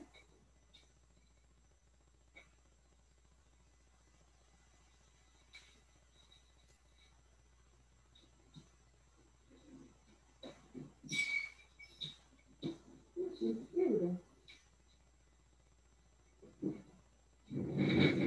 Okay, stop sharing, and you guys can see Herbert. So this is Herbert. He's a beautiful little guy, isn't he? Wow. So wrap that. So he is actually a falcon. He's one of our smaller falcons. Him and the merlin are about the same size. Merlin's just basically kind of brownish. It's very distinctive. You can see the stripes, and he's just like, whoa, what is this place? He's normally not my bird to show. I borrowed him from one of the other handlers. And so he's not used to this place. But you can still see, even though he's small, that he's got, that hooked beak. And even though his little talons are dainty, there's a lot of power in those. And these guys are really cool. They're what's called an accipiter, and they have kind of the long, thin wings that are designed for dives. So they hunt by air, and you can just do these. They can do like a 60-mile-an-hour dive, which is pretty incredible, and catch their prey. These guys are unusual actually in that they will actually hover. Other hawks kind of perch and will search out and then soar down, like our red tails, or They have kind of basically the long, broad wings that are designed for soaring. And these guys have that long, thin wing, and they're built for speed. So that long pointed wings, which are common with falcons, allow for very fast wing beats and high-speed dives. The peregrine falcon and the gyrfalcon are the two fastest birds in the world. They can reach speeds in excess of 200 miles an hour in a dive. And the peregrine can fly more than 90 miles an hour on a straight and level. It's just incredible. So Herbert's story is that he, one day at Herbert Green School, this little bird kept, we get a call that this bird keeps, landing on the boys' heads and, just won't leave them alone. And so we go out there. Well, what's most likely happened is he was probably a baby and someone kept him and he imprinted on humans. So he is afraid of everything wild. So even Zuri, if she wasn't covered, he would be screaming about. And, but yeah, so he's totally imprinted on humans, so he cannot survive in the wild. He has no skills.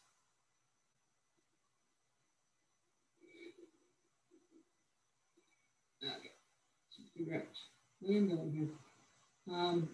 So he's got these beautiful coloring.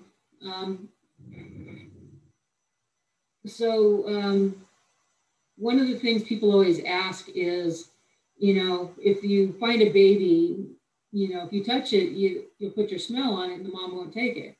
Well, that's not an issue with actually most wildlife, but it's not an issue with raptors because with the exception of the turkey vulture, these guys we don't think have a very defined sense of smell. And versus that turkey vulture can smell something rotting from miles away. Just very few particles and they can sniff it. Really? You pooped on me. Thanks.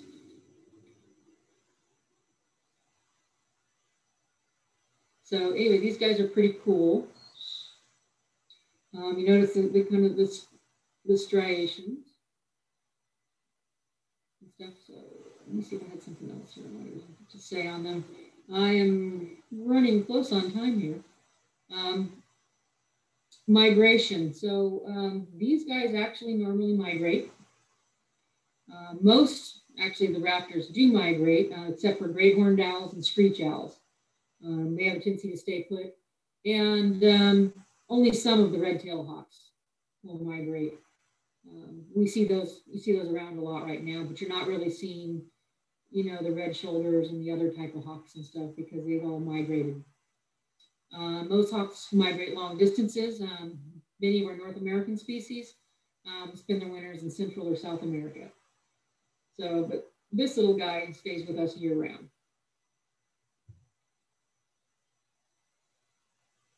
So, hearing. So I should have probably talked with Zuri. Did you guys notice the kind of the round dish she had on her face? So what that does is when sound hits that, it kind of directs the sound back at the ears. And the ears are in different species, they're different levels, but they're asymmetrical.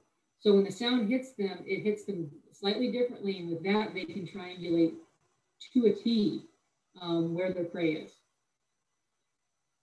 And they just have exceptional hearing. So if I walk out my back door, the birds, even though they're at the bottom end of the property, they can hear me. They know if I'm coming or not. And depending on their mood or whether or not they're going to stick around to be seen or go in their cavities. All right, we talk camouflage, legends, and in conclusion, a rehabilitator's philosophy is that every life has value to the individual animal, its family, its species, its ecosystem, and the greater web of life. In helping to restore a wild creature to health and releasing it back to the wild, we honor the creature's will to survive, and we reaffirm the value of life, of all life. So Do you have any other questions on these guys? Let me share a screen again. Yeah, he's really demonstrating the 270. So as I said, if we were doing a live presentation, we would have more birds and have the bigger birds with me. But in the COVID, it's actually kind of cool. So like we do our fundraisers or something, we'll have all the birds there. So we'll just kind of rotate them out. And they're just so cool to see in person. It's a complete honor for me to just be sitting here with, you know, him on my wrist. And he's such a sweetie. But yeah, and the great horned owls, when they're sitting here and they rotate that head and, you know, the eyes to you, and, you know, looking at you that close, is just incredible. So what I've got up here, I was talking about the wings. So this kind of gives you an idea of what I was talking about with the falcon. You are seeing this, right? No, you're not. There's an extra button. Now you're seeing this. So this is all extra. So here's the long, thin, pointed wings we're talking about with the falcons. The accipiters, which have kind of shorter, broad wings, and that allows them to, you know, do sharp turns and stuff. And these guys primarily are bird eaters. So they're kind of specialized to their prey. They will eat insects and other things, but and then the long, wide wings for the buteos for soaring. So, all right, so here's some cool photos. Oop, I better put. So this is a barn owl that we've got. I need to put him away because as soon as he hears the bird, he'll get panicked.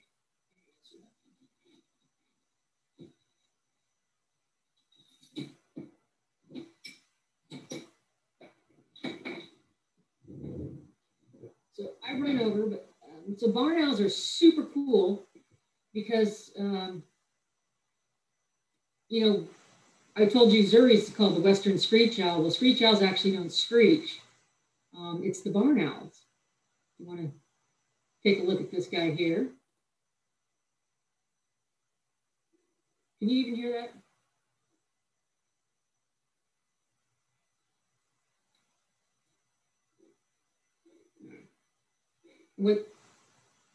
What he's doing is something that is specific to these owls. He's doing toe dusting. And that's at side to side. It's supposed to be, he thinks, a threatening movement. But it's not. And he'll just do that until you leave. But here's a sound.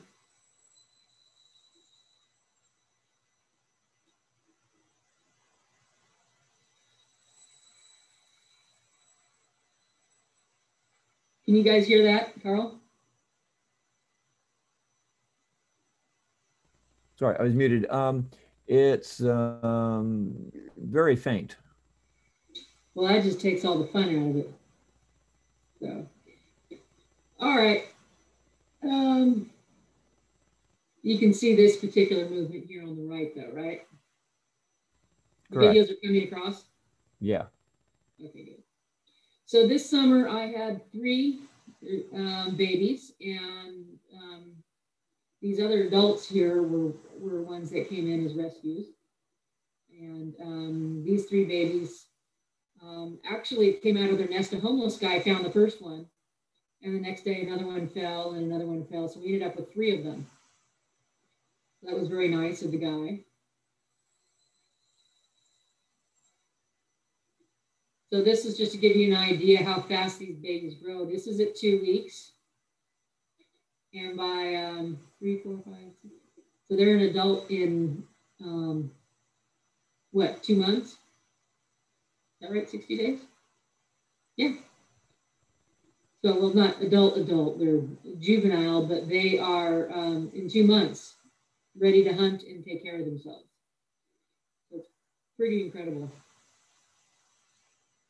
So these are my screechy photos. So this guy I named Angry Bird. He was not a happy bird, and he was always grumpy. So we feed a essentially frozen mice, well thought out mice to them when they're in rehab, unless they're the Sharpies or the Coopers, the accipiters, the bird eaters, and we'll feed those guys bird. We'll feed them both if they'll eat it. So we don't do live food because we don't want them injured. And we go through just tons of mice every year. We get these from the universities and stuff, and they're the test control mice in their experiments, so there's no drugs or anything given to them. So when the experiment's done, they're euthanized and frozen and donated to the various rescues in their vicinity, so it's pretty cool. So this is two babies. They're called Frick and Frack. And this is them a month later. And I don't know which one's Frick and which one's Frack. But you see a lot of screeches and typically head injuries. The spring from like April, well, into March, into June, we just get babies. We get flooded with baby raptors. So I've raised half a dozen screeches. I've raised the 3 barns. I've raised 2 or 3 great horns this summer. Not just me. I'm one of several raptor rehabbers. I have a tendency to grab the babies. I'm kind of fond of them. Some of the hawks that have been in rehab. You got a red-shouldered hawk and some red tails. And this guy here, the dark one that I'm holding, is a red tail, ironically, but he's a dark phase, so he's somewhat unusual. His name is Lucky. He was, I got a call, and he was along Highway 50. He got hit by a car. So luckily, the person that reported it stayed there, so I could find them.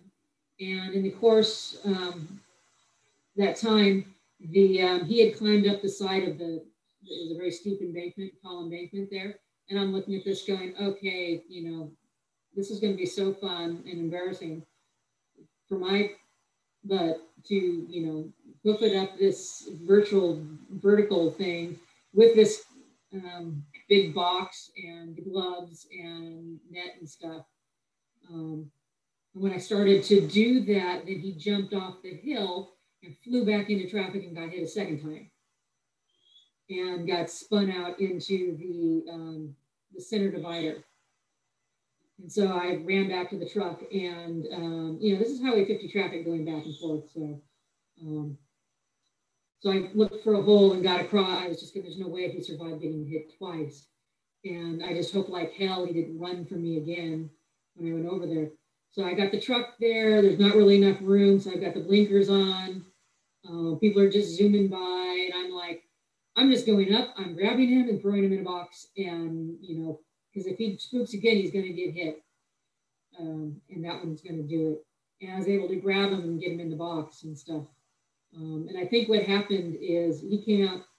He had some injuries, but wasn't as bad as it could have been. I think the pressure of the air pressure hit him and kind of rolled him over the vehicle and to the side, so he didn't completely impact it. So we didn't have any major breakage and stuff. So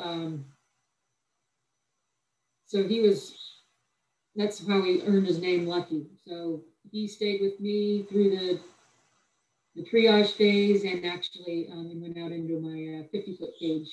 I think he was my first one in the brand new cage that just came online at the beginning of June. And so he was my first release from that. So he went back to Highway 50. I took him several miles away south along the Bass Lake Road, one of those, and let him loose, and darned if he didn't fly back to Highway 50. Stayed high, didn't get shot, but I'm like, Jesus. This bird's pretty cool. If you guys are still interested, I'll keep going with the bird stories here. Slick came in and she was oiled. So somehow she came from Pollock Pines. So we think they were doing road construction there, and they had oiled the roads, and she must have followed prey into it and got oil all over and then couldn't fly. And of course, when she's trying to clean herself. She's ingesting the oil, so she got sick. She couldn't hunt. So someone found her and gave her to us.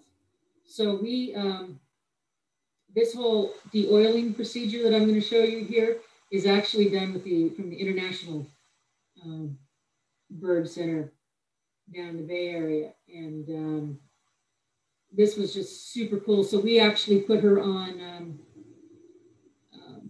gave her a special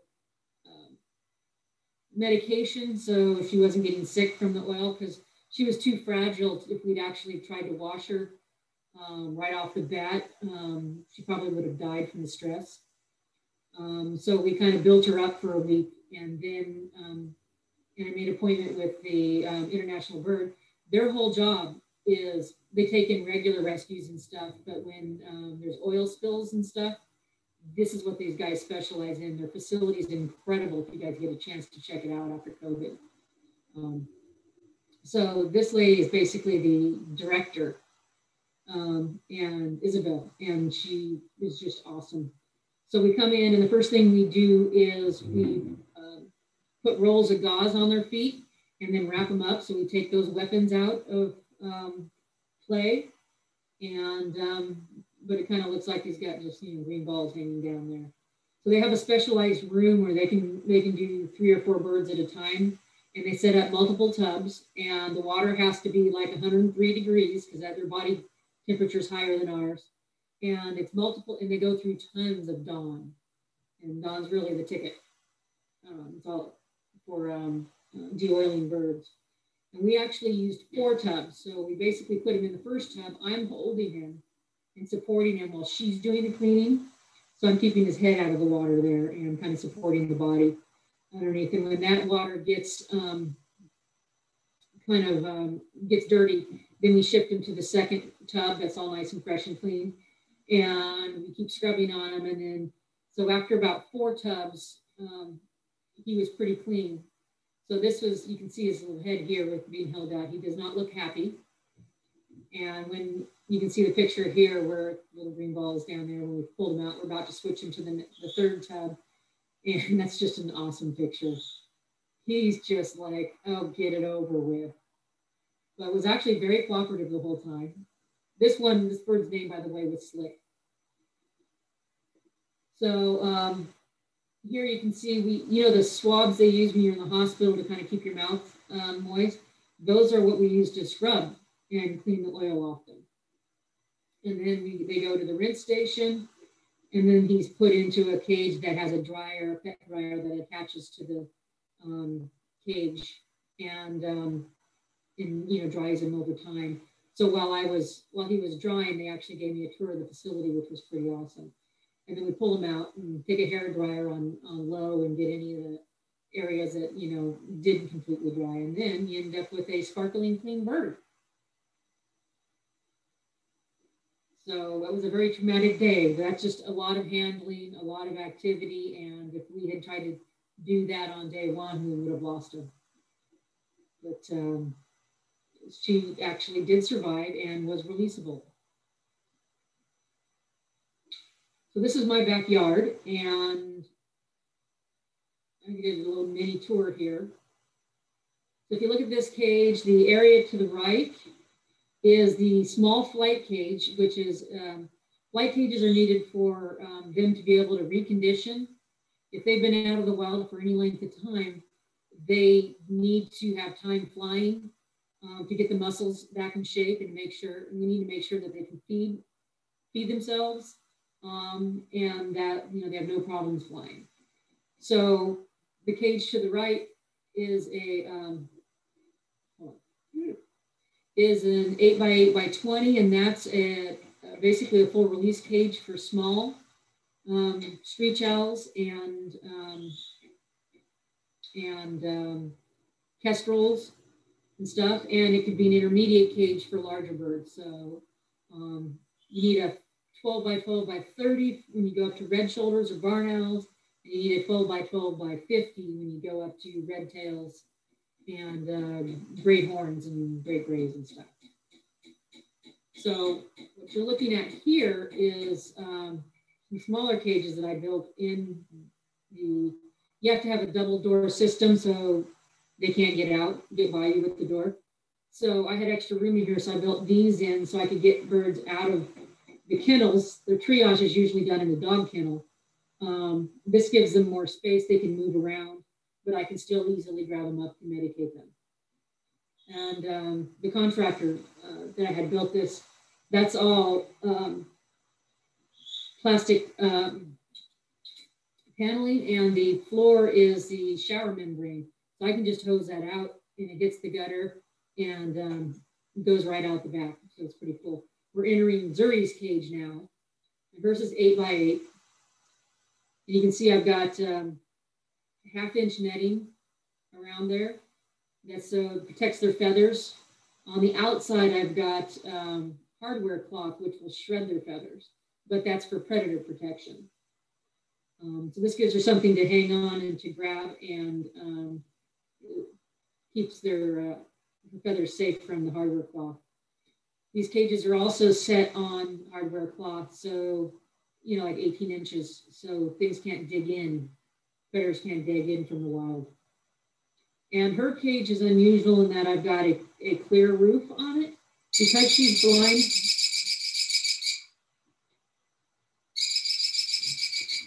sorry about that, somebody's talking.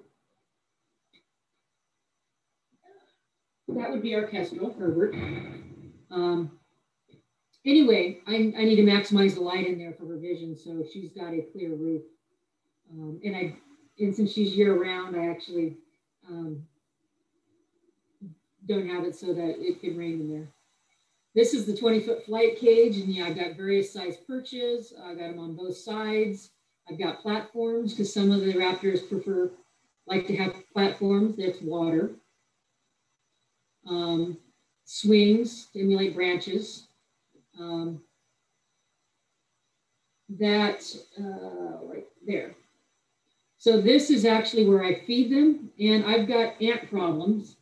And if I feed them on the ground or on a stump or anything, then the ants quickly smell it, come in and eat it, and then the birds won't eat anything that the ants have been on.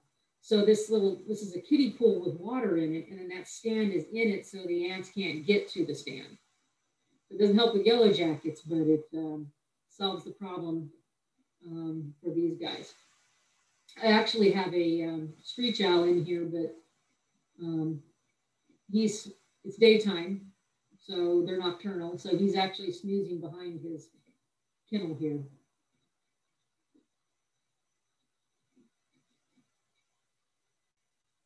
So once again, you can see that, you know, it's about as naturalized as I can make it. And I set up water and stuff in here. Whoops. One more. Oh, here we go. So my big cage, it starts with the little cage there, and here we go. That's the one I just built. That's 50 feet, 12 by 12 by 50 feet.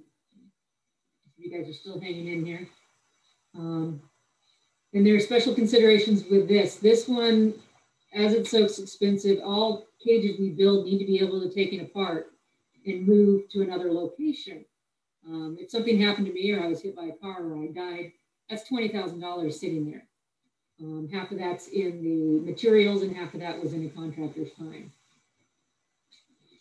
And the 50-foot cage we had already was from one of our senior rehabbers, and she was going to be selling her place, and she's phasing out her rehab work based on her age. This is Zeus, who is a great horned owl, and was pretty emaciated and had an eye injury. But some of the things to think about, we have one of the problems we were having with other cage designs was when the netting went all the way to the floor, then the birds would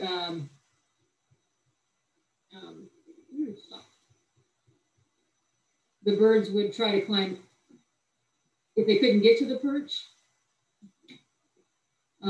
they would climb up the netting to get to the perch. And it was shredding their tail feathers. And if their tail feathers are shredded or they lose too many flight feathers, we have to overwinter them because it takes a while for them to grow in and you can't release them with that. So when we designed the new cages, we've got, the metal down here, and so they can't climb from the ground.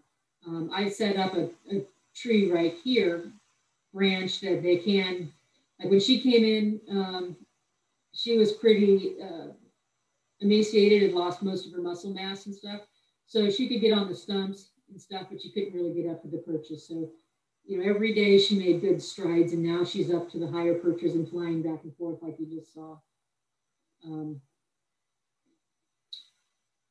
then I've got this particular cage set up with 2 doors, and I've got my double door increase that you saw on the right, because I will eventually put in a movable panel that I can, if I don't need it for a great horned owl or a red tail, I can split it into a 20 and a 30-foot cage, and I'll have 2 cages in play for rehabbing, because we start backing up birds coming out of the triage situation and needing to go into flight cages and stuff. So,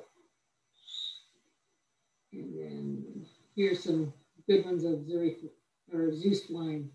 We thought Zeus was male, which is why he was named Zeus, but as she was recovering, she rapidly went up to like 1,500 grams, which puts her in the range for a female and for an extremely fat male, but most likely a female. So you can't even really hear her flying by.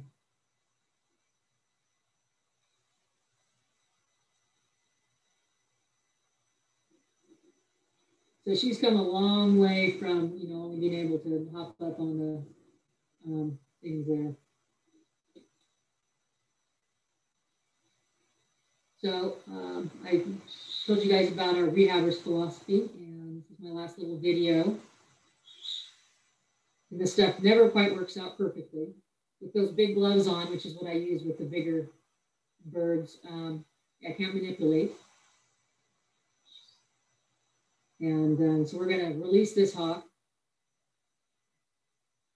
Well, my intent is to release the hawk. Its intent is to release itself. And it wins.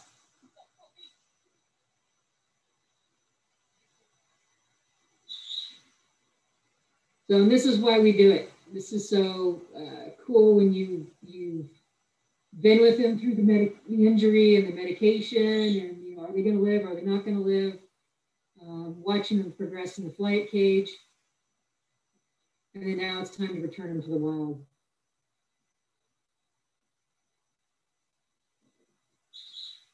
And I'm grabbing them up to make sure that she didn't get injured coming out of the box. But she's got a grip on me, so it makes it look a little clumsy. Here she goes. This one was Ava, I believe. And now she won't let go of my glove. And she's looking at me. There she goes. And that's why we do this.